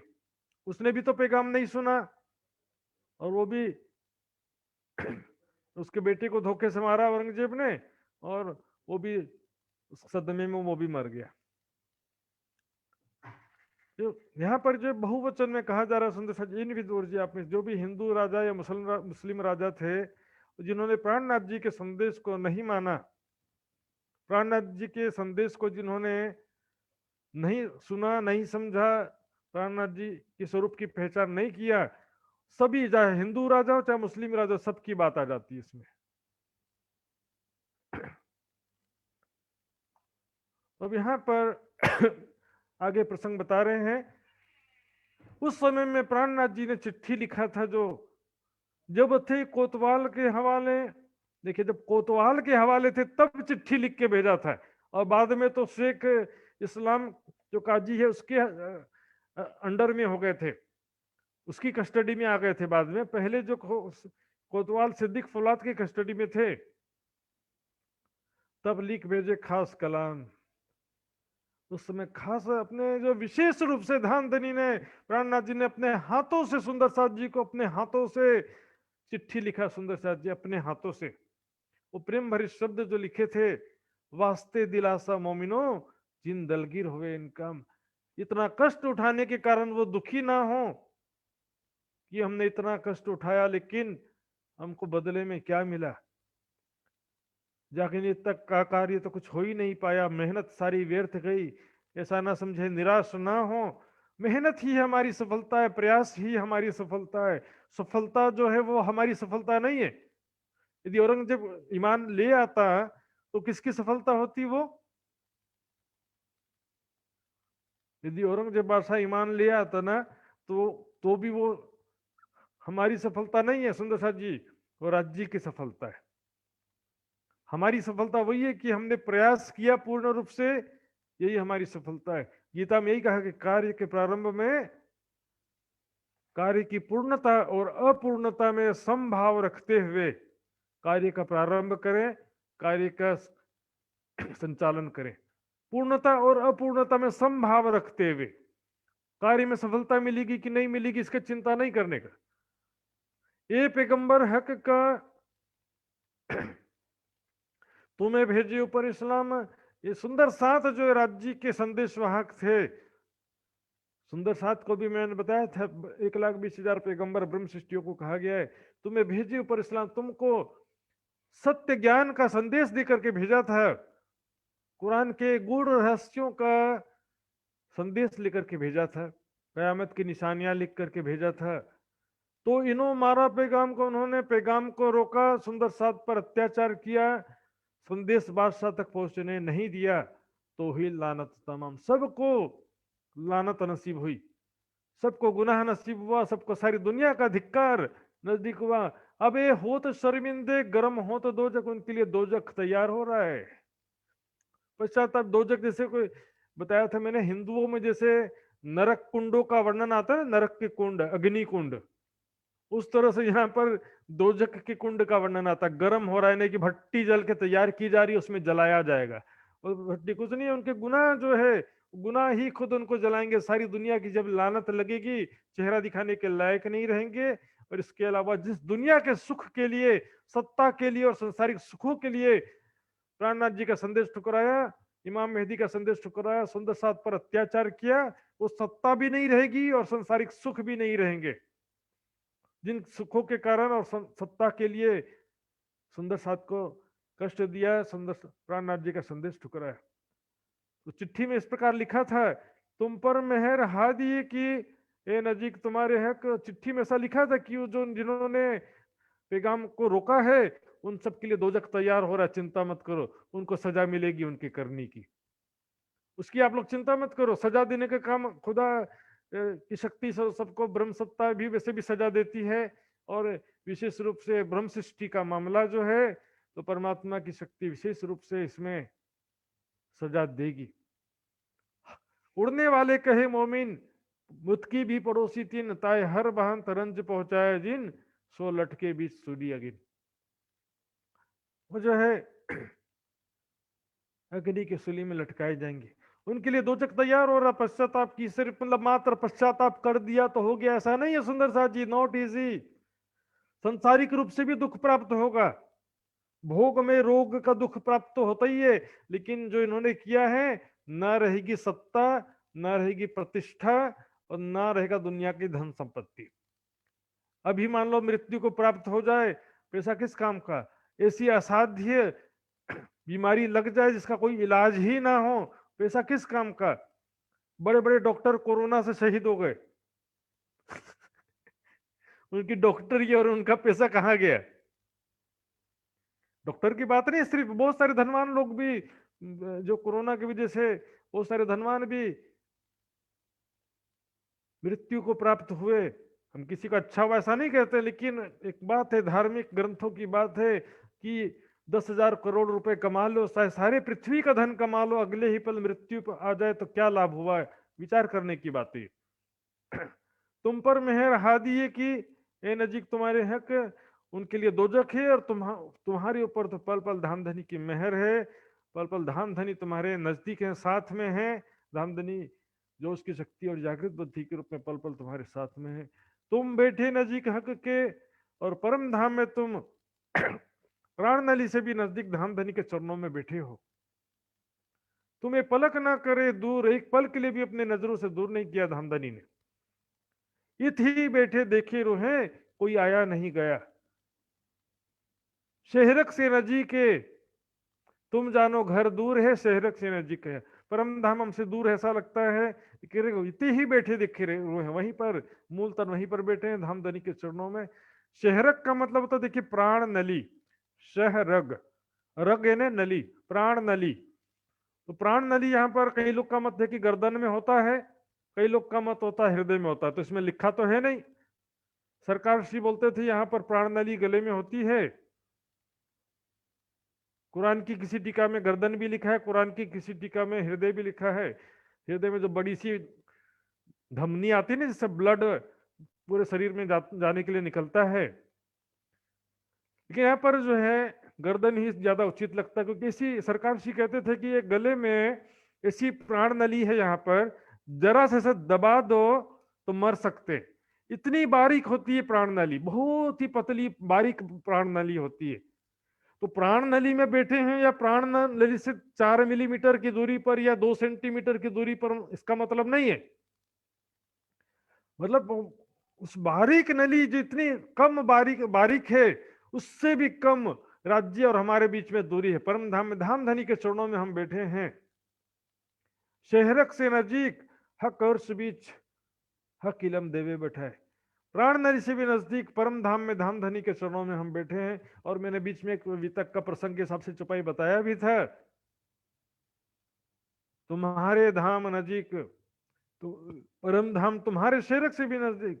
और उसमें एक जगह कहा गया, दूसरी जगह क्या गया, तुम जो है राज्य के शहरक से भी नजदीक हो, ऐसा भी कहा गया। हम जो है राज्य के शहरक से भी नजदीक है। तो राज्य का भी कोई शहरक तो होता नहीं है। शहरक का मतलब है प्राण नली जो इतनी बारीक होती है, उससे भी कम दूरी है हमारे राज्य के बीच में। हम राज्य के चरणों में वही मूल मिलावे में बैठे हैं, इसी बात को समझाते हैं। तुम्हारे मूल स्वरूप से जो हमेशा था मजकूर, हमेशा से धाम धनी के चरणों में हम रहते हैं। धाम धनी की प्रेम भरी बातें, राज्य का अनंत लाड प्यार हम प्राप्त करते रहे हैं। राज्य के साथ अनंत प्रेममयी आनंदमयी लीलाएं करते रहे हैं। राज्य का प्रेम का सुख मात्र तुम्हारे भाग में सुंदर साथ जी। दुनिया वाले तो दोजख है उनके भाग्य में। जिन लोगों ने प्राणनाथ जी का संदेश ठुकराया है, तुमको चिंता करने की कोई बात नहीं। संसार में तो जो संघर्ष के लिए हम आए हैं, थोड़ा कष्ट तो उठाना पड़ेगा। संसारिक उपलब्धि में भी कष्ट उठाना पड़ता है, तो राज्य के मार्ग में कष्ट नहीं उठाना पड़ेगा? राज्य के मार्ग में भी कष्ट उठाना पड़ेगा। यहां संसार में देखिए क्या कहा है, दुख रे प्यारो मेरे प्राण को सो मैं छोड़ियो क्यों कर जाए, जो मैं लियो है बुलाए, जिसको मैंने खुद बुलाया है। अर्थात ये रास्ता इख्तियार किया संसार में, जो प्राणनाथ जी के मार्ग पर हम आए, या तो स्वयं अपने आप को दुख दें संयमित जीवन और राज्य के मार्ग में सेवा समर्पण के द्वारा खुद को थोड़ा दुख दें, या तो फिर मायाजन प्रकृति जन्य दुखों के लिए तैयार रहें। बुढ़ापा, बीमारी, मृत्यु आदि दुख भी, दुख तो आएगा। किसी ने घर में माया में डूबे रहोगे तो भी दुख आएगा, राज्य के मार्ग में निकलोगे तो भी दुख आएगा।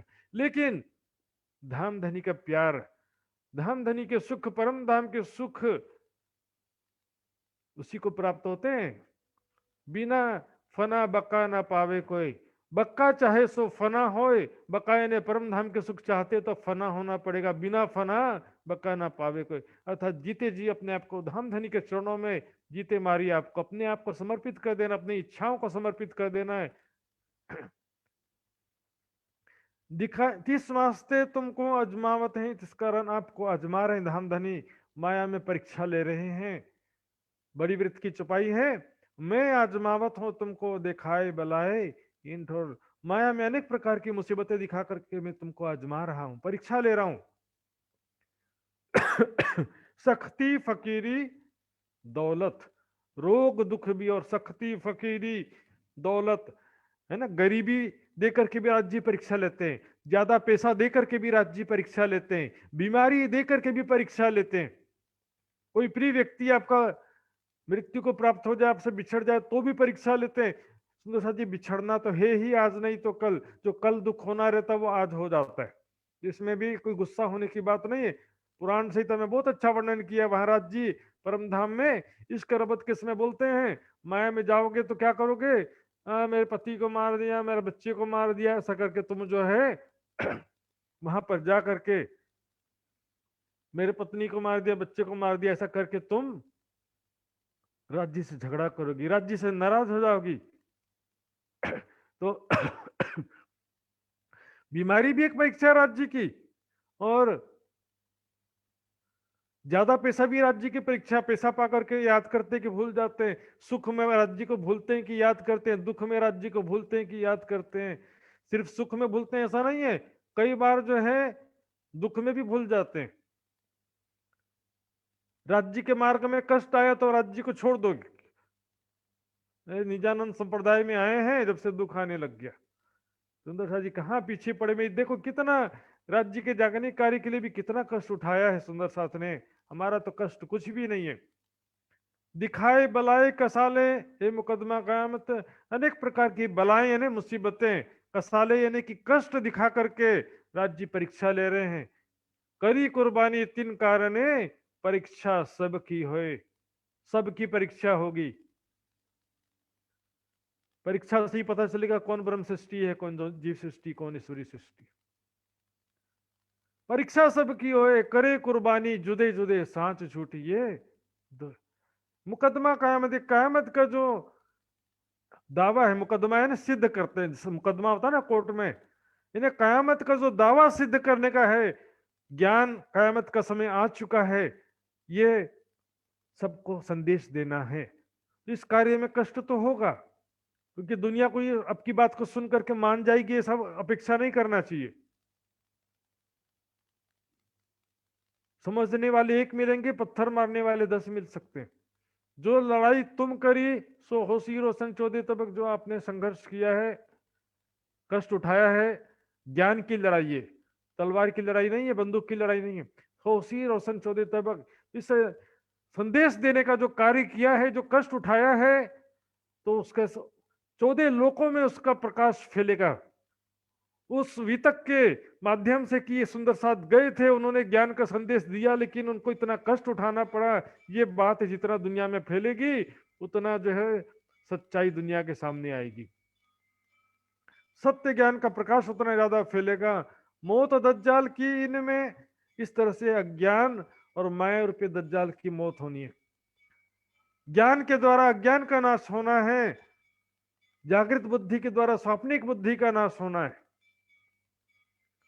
सो तुम ही भानी सब शक, इस प्रकार आपने सारा संशय दूर कर दिया है, सारी दुनिया का संशय आप ही दूर करोगे, और कुछ कर दिया है।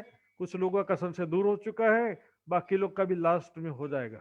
जब सबको जागृत बुद्धि प्राप्त होगी, तब सबका संशय दूर हो जाने वाला है। ए भूले तुमको देख के ले मायने ऊपर के, ये क्या कि तुमको देखकर, तुम्हारे शरीर को देख करके भूल गए, ये तो हिंदू है, हिंदू के अंदर इमाम मेहदी, वी कांट एक्सेप्ट, हम इसको स्वीकार नहीं कर सकते। एक हिंदू तन में कैसे स्वीकार कर ले? नहीं नहीं, हम मान ही नहीं सकते, आए हो तो भी नहीं मानेंगे। जाओ दोबारा फिर से हिंदू तन में आना, तभी मान। खुदा को तुमसे कोई मेहरबानी कर रहे हो, खुदा के ऊपर, इमाम मेहदी के ऊपर करो एहसान कर रहे हो कि हम नहीं मानते हैं कि मान लेते हैं।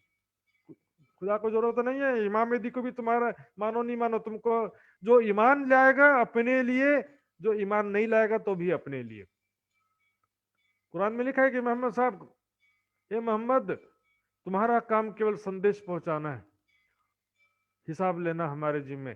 फिर किसी का मोहम्मद साहब कहते हैं, ये दुनिया वालों, इस ज्ञान के बदले में तुमसे कुछ नहीं मांगता हूं, मेरी पारिश्रमिक तो अल्लाह के जेब में है। मैं जो मेहनत कर रहा हूं, कष्ट उठा रहा हूं, उसका फल कौन देगा? अल्लाह देगा मुझे। और जो कोई ईमान लाएगा तो अपने लिए, जो नहीं लाएगा तो भी अपने लिए। ये भूले तुमको देख के ले मायने ऊपर के, ऊपर का अर्थ लेकर के कि महामेदी के जो जाहिरी वर्णन है कुरान हदीसों में, जाहिरी अर्थ के पीछे भागे। अबलिस रानिया इनसे ले ऊपर के अर्थ, इसी कारण अबलिस भी जो है, उसको भी शर्मिंदगी उठाना पड़ा था। उसने भी क्या किया? आदम के ऊपर सजदा नहीं किया था। शरीर को देखा आदम का, अंदर जो खुदा ने रूह फूकी थी उसको नहीं देखा था। रानिया ने शर्मिंदा होना पड़ा उसको, लानत हुआ उसको। सूरत देखी आदम की, बीच निस्बत थी हक। शरीर देखा आदम का, क्योंकि आदम का शरीर कैसे बना? खुदा ने फरिश्तों से कहा, जाओ धरती से मिट्टी लेकर के आओ। फरिश्ते मिट्टी लेकर के आ गए। अब मिट्टी का क्या करें, पूछा फरिश्तों ने। तो खुदा ने अपनी परछाई दिखाया, अपना परछाई दिखाया, तो फरिश्तों ने परछाई के जैसा आकृति बना दिया। इसी कारण आदम को बोलते हैं आदम शफीउल्लाह, यानी खुदा जैसी सूरत वाला। यदि खुदा जैसी सूरत वाला पहले कोई दूसरा होता, तो परछाई दिखाने की क्या जरूरत पड़ती फिर? इसलिए तो कहा ना, परमेश्वर ने मनुष्य को अपनी प्रतिकृति के रूप में बनाया। तो सबसे पहला जो शख्स है खुदा जैसी सूरत वाला, आदि नारायण। और हिंदू ग्रंथों या वाणी के हिसाब से देखेंगे, जैसे राज्य का स्वरूप है, वैसे अक्षर ब्रह्म का स्वरूप है। जैसा स्वरूप अक्षर ब्रह्म का है वैसा स्वरूप अव्याकृत ब्रह्म का है। अक्षर के मन का स्वाप्निक स्वरूप आदि नारायण का भी स्वरूप वैसा है। तो स्वप्न में सबसे पहले जो आदि पुरुष या प्रथम पुरुष कहे जाते हैं आदि नारायण। तो ये दोनों तरफ घटित होता है। एक तो जाहिरी रूप से आदम के ऊपर कि अंदर खुदा ने अपनी रूह फूकी थी, उसको नहीं देखा, शरीर को देखा इब्लीस ने। तासो रहा गाफल हुई लानत ऊपर शक, इस कारण से वो नशे में डूबा रहा कि मैं श्रेष्ठ हूं, ये तो मिट्टी से बना है मैं अग्नि से बना। तो शरीर को देखा, इसे उसके ऊपर लानत लग गया। सो अबलिस सबो दिल पर करत पारशाही, इसलिए अबलिस सारी दुनिया के दिलों पर पारशाही कर रहा है, दुनिया वालों को भटका रहा है, भ्रमित कर रहा है, पथभ्रष्ट कर रहा है। प्राणनाथ जी इमाम मेहदी की पहचान करने नहीं देता है। तो इल्हाम फेरा हक का दुश्मनी से आई, इसलिए वो इमाम मेहदी साहिबुज्जमा का संदेश उन्होंने ठुकरा दिया, प्राणनाथ जी का संदेश ठुकरा दिया। ये दुश्मनी से जो है ये सारा कुछ कहा गया है, देखेंगे।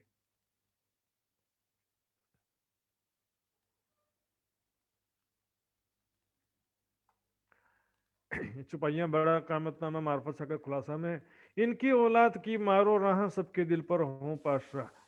तो क्या हुआ कि जो दुश्मनी आ गई कि इस आदम की वजह से मुझे लानत लगी, तो अजाजिल क्या हुआ, आदम को दुश्मन मान लिया और आदम की औलाद दुनिया वालों से मैं बदला लूंगा ऐसा करके उसने आदम की औलाद की मारो राह। दुनिया ताबे दज्जाल के पाषाण शैतान दिलों पर, दुनिया वाले जो है समस्त दुनिया की जो जीव सृष्टि है सबके दिलों पर यहाँ पर कह रहे हैं कि शैतान माया का शासन है। लानत जो अजाजिल के लिए अबलिस बैठा दिल राह न लेने दे बात। 14 तबक के तकत बैठा मलकुत अजाजिल राह हमारा सब दुनी दुल अबलिस वकील। 14 लोग कहने बैकुंठ के सिंहासन पर बैठा है जो वो अजाजिल विष्णु भगवान है, और आदि नारायण जो वो आदम है। विष्णु भगवान जो है जो बैकुंठ के सिंहासन पर है, आदि नारायण बैकुंठ के सिंहासन पर नहीं है। कई लोग आदि नारायण को जो अजाजिल कहते हैं उनको विचार करना चाहिए। और खुदा जैसी सूरत वाला पहला जो शख्स है सुंदर शाह जी, जो कहा गया था, मैंने बीच में एक दिन बताया था अच्छी तरह से, और उसको दोबारा बताने का उतना आवश्यकता नहीं समझता हूं, लेकिन संक्षिप्त में बस आपको मैं संक्षिप्त में दिखाऊंगा। ये देखिए, ये जो कहा गया गधा पर सवार होकर आएगा, तो गधा क्या है, 14 लोक विराट ही गधा है। 14 लोक के ऊपर, समस्त प्राणियों के ऊपर, 14 लोकों के समस्त प्राणियों के अंदर दज्जाल का वास है। विराट रूपी गधा के अंदर, गधा तो ये बड़ा है नहीं, गधा क्या है, उसके जांग तक 7 दरियाओं का पानी नहीं पहुंचता है। आदम रूप विराट अनेक विध खेलत, आदम जो है आदि नारायण के जो संकल्प से हुई सारी सृष्टि है, सबके अंदर जो है समस्त आदम की औलाद यानी आदि नारायण के संकल्प से हुई जो 14 लोक है, सबके अंदर अजाजिल शैतान बैठा हुआ है। सुंदर शाह जी आइए आगे क्या लिखा है, इल्हाम फिर उधर जो है जिस प्रकार से अजाजिल ने आदम की पहचान नहीं किया था, उस प्रकार यहाँ पर दुनिया वालों ने प्राणनाथ जी का पहचान नहीं किया। जानबूझ आपको बुरा ना चाहे कोई, जानबूझ करके कोई भी अपना बुरा नहीं चाहता है, लेकिन क्या करे, एक काम अबलिस के मारी राह इस्लाम के से इबलिस का काम है सत्य मार्ग से सबको पथभ्रष्ट कर दिया, सत्य ज्ञान के सत्य शांति के मार्ग से सबको पथभ्रष्ट कर दिया।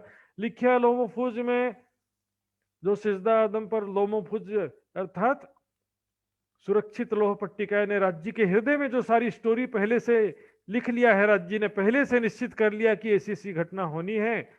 तो अजाजिल भी क्या कर रहे, अजाजिल कोई अलग से थोड़ी माया स्वाप्निक चेतना, वही तो ब्रह्म सत्ता है, कोई अलग से दूसरा कोई चेतना शक्ति कहां से आएगी। जिन कहा अजाजिल ने इनो फेरिया पैगाम, वो तो ले हुक्म खड़ा है एक पाए अजाजिल जो है खुदा का हुक्म पालन करने के लिए तत्पर खड़ा रहता है, लेकिन खुदा का ही हुक्म ऐसी प्रेरणा हुई उसके दिल में, तो क्या करे वो। सिजदा सब जिमी पर किया ऊपर खुदा है, और क्या लिखा है उसने, सारी धरती पर सिजदा किया था, पूरी पृथ्वी पर सारी धरती पर किसने, अजाजिल ने सिजदा किया था। 2 उंगल जिमी भी छोड़ा नहीं कहीं पर। प्राणनाथ जी कहते हैं एक व्यक्ति कैसे सारी धरती पर सिजदा कर लेगा, कहते हैं अजाजिल जीव दुनी का ये जो कहियामा है सब, किया भूल पत्थर पर सजदा कहे हम किया ऊपर। अजाजिल कौन है? जीव है, दुनिया का जीव है।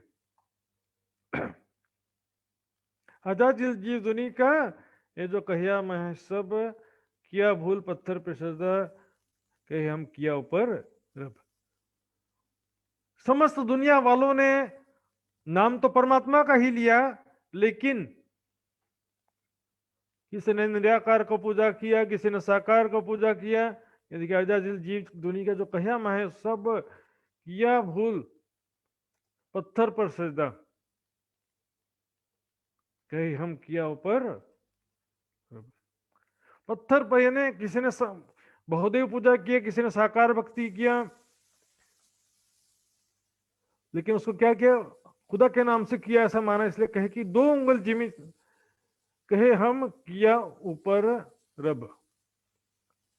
उसने कहा जी ऐसा जो 2 उंगल भी जिमी छोड़ी नहीं है सजदा करने में, इसका अर्थ यही होता है सारे सजदे रद्द हुए तो गले हुआ खुदा। इसलिए जब तो उसने बातिनी रूप से प्राणनाथ जी की पहचान नहीं किया, इसलिए और जाहिरी रूप से वहां पर जो जन्नत का बेहद का जो प्रसंग आता है कि उसने अजाजिल ने आदम की पहचान नहीं किया, तो उसके सारे सिजदे रद्द हो गए। किसी कबल इतना मेहनत करके बंदगी किया, सब व्यर्थ गया उसका। सोचिए प्राणनाथ जी, इमाम मेहदी साहिबुज्जमा, second coming of Christ, second coming of Muhammad या सेकंड कमिंग ऑफ कृष्ण, जो भी आप कहेंगे, प्राणनाथ जी के स्वरूप में वो वही शक्ति विराजमान है, उसकी तो पहचान नहीं करते।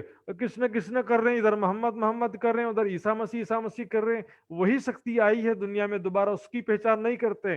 सारी बंदगी, सारा मेहनत, सारी पूजा, सारी प्रार्थना, सारा नमाज सब व्यर्थ चला जाता है। ये विचार देखो दिल से, कौन आदम बिना रसूल, बातिनी रूप से देख रहे हैं। सिजदा ना किया किन्ने किन्ने भाई रसूल करे। आदम कौन है?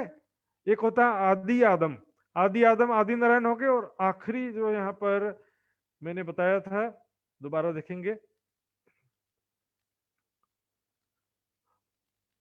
आदम कहिया रूह अल्लाह को, बड़ी वृत्त में कहा गया। श्यामा जी जो है उसकी रूह, उसको भी आदम, बातिनी रूप से आदम कहा गया। हक के आदम कहा रसूल को। श्यामा जी की आत्म बसरी मल की हक की तीनों सूरतों में थी, तो और आदम की औलाद जो है बातिनी रूप से सुंदर साथ को कहा जाएगा, फर्जंद देने बेटे।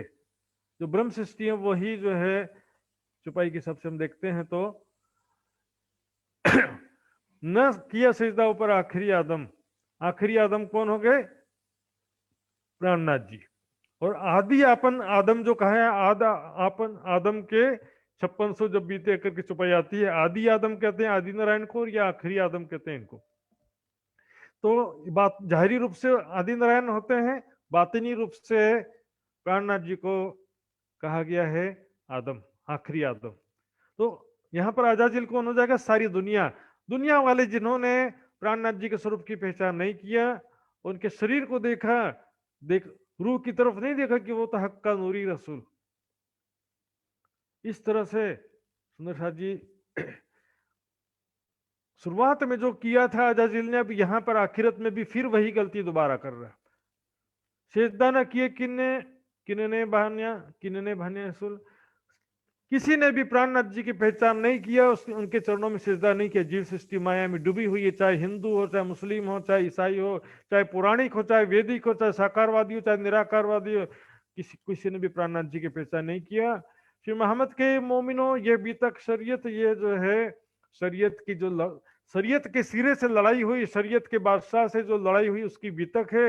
हुए शाह मुंह शर्मिंदे, हुआ दौर कयामत। इस तरह से जिन्होंने भी इस नेक कार्य में इमाम मेहदी साहिबुज्जमा बुद्ध निष्कलंक स्वरूप के संदेश को ठुकराया, चाहे हरिद्वार के पंडित धर्माचार्य हो, चाहे इधर के काजी मौलवी हो, सभी का चेहरा शर्मिंदगी होगा, सभी को लानत लगेगी, और उनको अपने गुनाहों का फल तो भुगतना पड़ेगा। जिसने बुद्ध निष्कलंक स्वरूप की पहचान नहीं किया, उनके कार्य में बाधा डाला, हुआ दौर कयामत। कयामत का समय अब आ चुका है सुंदर साथ जी, कयामत का दौर चल रहा है, और इस समय में जो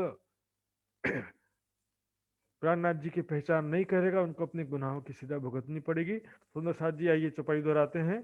श्री महामत कहे मोमिनो, श्री महामत कहे मोमिनो, यह भी तक शरीयत, यह भी तक शरीयत, वे श्याह मुँह शर्मिंदे, वे श्यामुह शर्मिंदे, हुआ दौर कयामत, हुआ दौर क्यामत, हुआ दौर कयामत। बोलो श्री प्राणनाथ प्यारे की जय, सब सुंदर साथ की जय। प्रणाम सुंदर साथ जी। सुंदर साथ जी, आज हमने फिर एक प्रकरण पढ़ा। सब ये सिद्धांतिक प्रकरण है, विश्लेषणात्मक, जो विस्तृत व्याख्यात्मक जो है प्रकरण और चर्चा है, इसलिए इसमें थोड़ा समय ज्यादा लगता है, चुपाई कम भी होती है। और आगे चल के जो है सब प्रसंगात्मक आएगा तो ज्यादा चुपाई भी एक एक दिन में होगा। प्रसंग पूरा करने की वजह से थोड़ा आज 5-7 मिनट ज्यादा हो गया, इसके लिए क्षमा चाहूंगा। तो सुंदर साथ जी, जो भी सुंदर साथ इस विषय में कोई जिज्ञासा रखना चाहते हैं, कुछ प्रश्न पूछना चाहते हैं, तो अभी प्रश्न पूछ सकते हैं, सादर आमंत्रित हैं। कुबेर पोखरेल जी ने हाथ खड़ा किया, उनका अनम्यूट करेंगे जरा। कुबेर पोखरेल जी।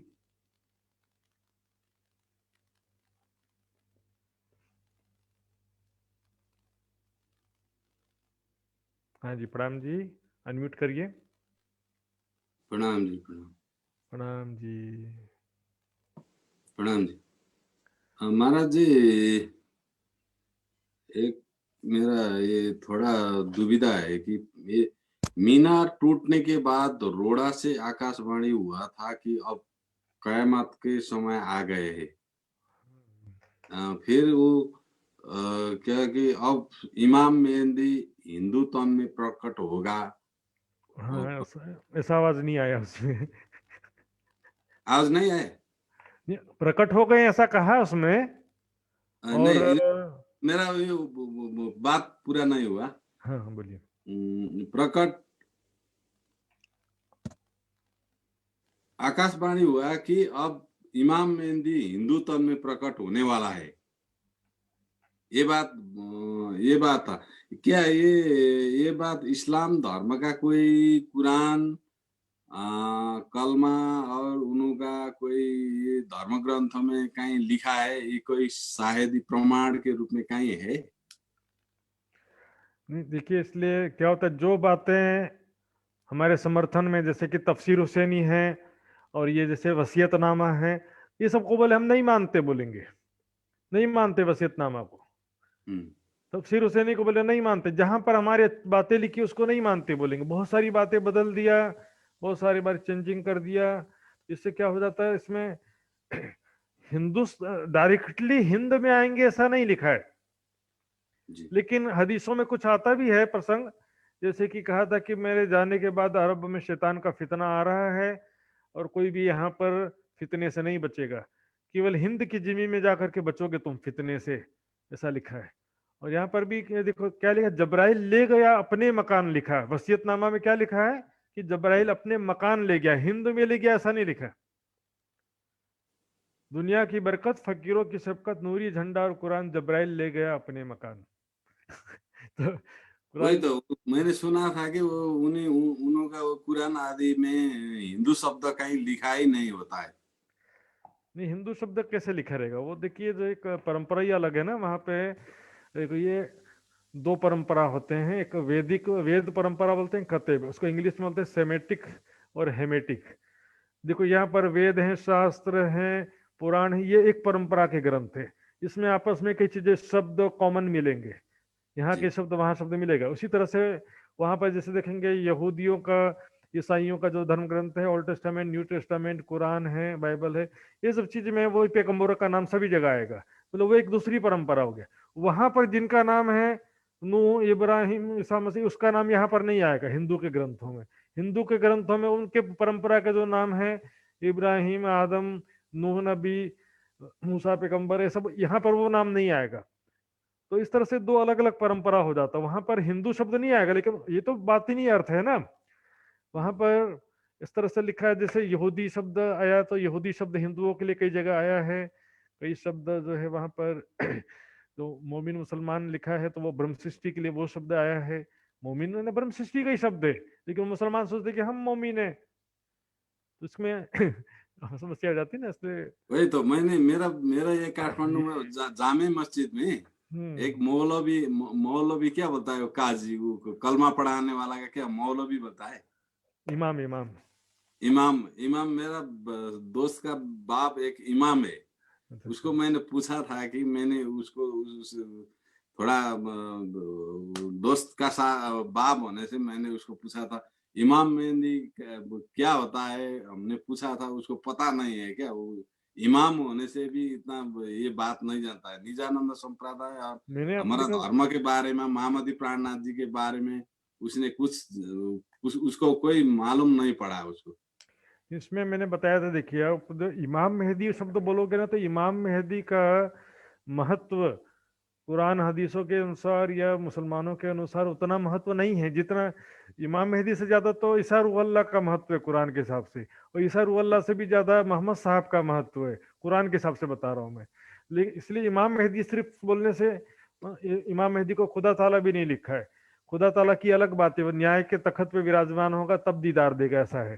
तो उसका इधर अपन मोहम्मद की हकी सूरत बोलते हैं, तो जो मोहम्मद की शोभा लिखी है वो यहाँ पर महामती जी पर वो सारी महिमा आरोपित हो जाती है। उसी तरह से खुदा का न्याय का तखत महामती जी का हृदय है बोलने से या मोहम्मद हक की सूरत का हृदय है खुदा का न्याय का तखत, इस तरह से वो खुदा के स्वरूप भी हो जाते हैं।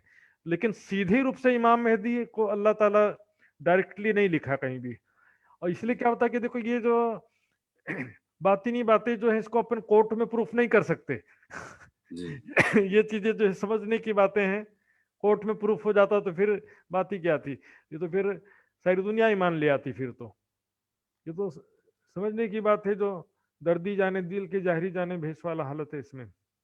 मतलब इन्होंने कयामत के समय में उनको ही खुदाई आएगा निर्णय के लिए, महामती प्राणनाथ जी का इन्होंने विश्वास नहीं है। न्याय के तखत पर खुदा बैठेगा और उस समय शिफायत करने का अधिकार केवल मोहम्मद साहब करेगा, अर्थात मोहम्मद साहब शिफायत करके जन्नत दिलवाएंगे और दोजख से छुटकारा दिलवाएंगे। तो वो क्या है कि शिफायत को भी जाहिरी रूप से लेते कि हमारा खास आदमी है, इनको जन्नत में कर दो है अल्लाह ताला से, इस तरह से लेते हैं। जबकि ऐसा नहीं है कि ब्रह्म ज्ञान प्रदान करना ही मोहम्मद की शिफायत है। और न्याय क्या है कि ज्ञान का न्याय एक हो चुका है, और दूसरा जो है कर्मों का न्याय वो होगा आखिरत में जोश की शक्ति के द्वारा। सबके कर्म जो है दिल से चेहरे पर सबके अच्छे बुरे कर्म आ जाएंगे, किसी के मुंह उज्जवल रहेगा, किसी का मुंह स्याह रहेगा, यानी शर्मिंदा से युक्त रहेगा। इस तरह से सारे बातिनी रूप से घटता है, इसलिए तो सिद्ध करना मुश्किल है ना। वही तो लेकिन जो समझने वाले, जो ब्रह्म सृष्टि का पूरे परम धाम की जिज्ञासा है, जिसको जिज्ञासा भी खोज की भावना है, तो वो भी समझ जाते हैं। लेकिन जिसका कोई इंटरेस्ट ही नहीं है, इंतजार ही नहीं है, रुचि ही नहीं है, तो उसको कहां से समझ में आएगा। ठीक है ठीक है ठीक है, प्रणाम जी, प्रणाम सुंदर जी। अरे सुंदर साथ जी, आइए मैं अब आदरणीय श्री लक्ष्मण जी से निवेदन करूंगा कि कार्यक्रम की रूपरेखा का आगे संचालन करेंगे। सभी सुंदर साथ के चरणों में कोटि कोटि प्रणाम जी।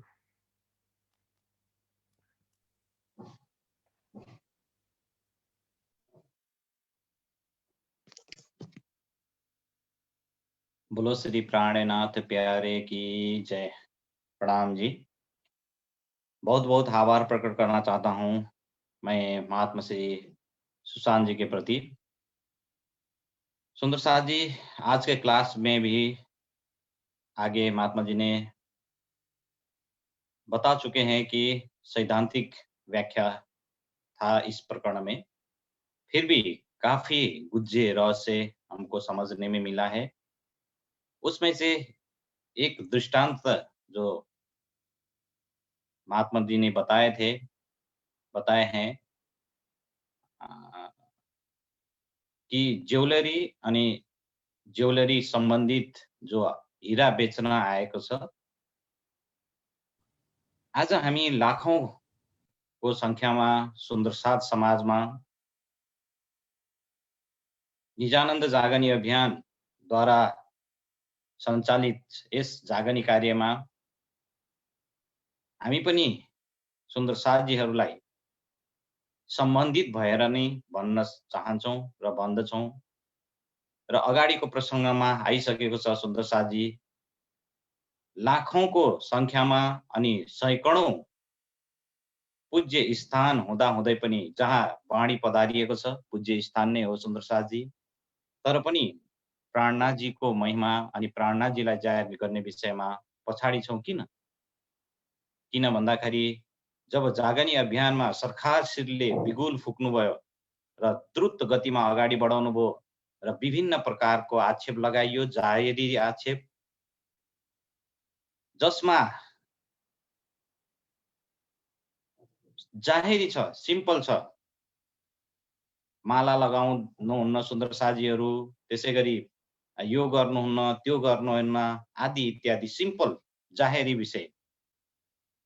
यसलाई लिएर हामी वाणीबाट दूर हुन्छौँ सुन्दर साथी, भइरहेका छौँ र हाम्रो समाजका विद्वतजन विद्वानहरूले सुन्दर साथलाई, भोला भाला सुन्दर साथहरूलाई भागवतको आगरती गराउने अनि त्यसैगरी भागवत सुनाउनेमा नै अल्झाइराख्नु भएको छ। यो दृष्टान्तबाट हामी अनुरोध गर्न चाहन्छौँ, आउनुहोस् यसै जुम अनलाइन शिविरमा पनि अझै हामीसँग 1.5 महिनाको समय छ, ताकि हामी बुझ्न सकौँ, आएर सिकौँ। जसरी त्यो जेउलेरीवालाको भतिजोलाई जेउलेरीवालाले उसले ल्याएको वस्तुको मूल्य गर्न सकेनन्, किन भन्दाखेरि जुन वस्तु उसले लिएर आएको थियो त्यो हीरा नभएर काँचको टुक्रा थियो। हामीले सिधै कहिले पनि भनेका छैनौँ कि तपाईहरुले यो गर्दै हुनुहुन्छ, यस्तो गर्दै छौँ सुन्दर साथ, यसो नगरौँ। आउनुहोस् सुन्दर साथजी, जसरी जेउलेरीवाला त्यो बच्चाले जेउलेरीको काम 1 महिना लगाएर सिक्यो अनि उसले ल्याएको जब काँचको टुक्राको मोल त्यो जेउलेरीवालाले भन्दछन्, त्यसैगरी आउनुहोस् जागनी अभियानको कार्यक्रममा जुड्यौँ, जहाँ अक्षरातीत पूर्ण ब्रह्म हक ताला श्री प्राणनाथजीको महिमा बाहेक अन्य हुँदैन सुन्दर साथजी। र पूर्ण ब्रह्म अक्षरातीत अनि श्रीमुखवाणी कुलजम स्वरूप हाम्रो जुन खजना हो, यो खजना सिवाय अन्य विषयमा सुन्दर साथलाई समर्पित गराइँदैन सुन्दर साथजी। यो यथार्थ र ध्रुव सत्य कुरा हो। तर जाहेरी कुरालाई लिएर मात्रै हामी टाढा नहौँ। हामी अनुरोध गर्न चाहन्छौँ सुन्दर साथजी, यो भिडियोलाई बार बार हामी हेरौँ, यो कार्यक्रमलाई हेरौँ। अहिले कोभिड-19 को कारणले गर्दाखेरि हामीले अन्य टिम वर्कको कार्यक्रम गर्न सकिरहेका छैनौँ, एक ठाउँमा भेला भएर कार्यक्रम गर्न सकिरहेका छैनौँ भने यो नेटको माध्यमले पनि हामी बुझ्न सक्दछौँ। अर्थात् श्रीमुखवाणी श्रीमुख वितक साहेबमा रहेका गुज्जे रहस्यहरूलाई बुझौँ, सम्झौँ। आउनुहोस् 1 महिनासम्म सुनौँ अनि आफ्नो दिलमा रहेका जिज्ञासा हामीले आफूले सधैँ सेवा पूजा गरिरहेको र वाणी पाठन गरिरहेको हाम्रो कुलजम स्वरूप साहेबमा खोजौँ, के रहेछ यथार्थता र सत्य ज्ञान के रहेछ। धेरै धेरै आभार प्रकट गर्न चाहन्छु पुनः एकपटक महात्मा श्री सुशान्तजीलाई। र आउन सुन्दर साथजी, हामी आजको रिलेटेड प्रकरणलाई लिएर एक भाव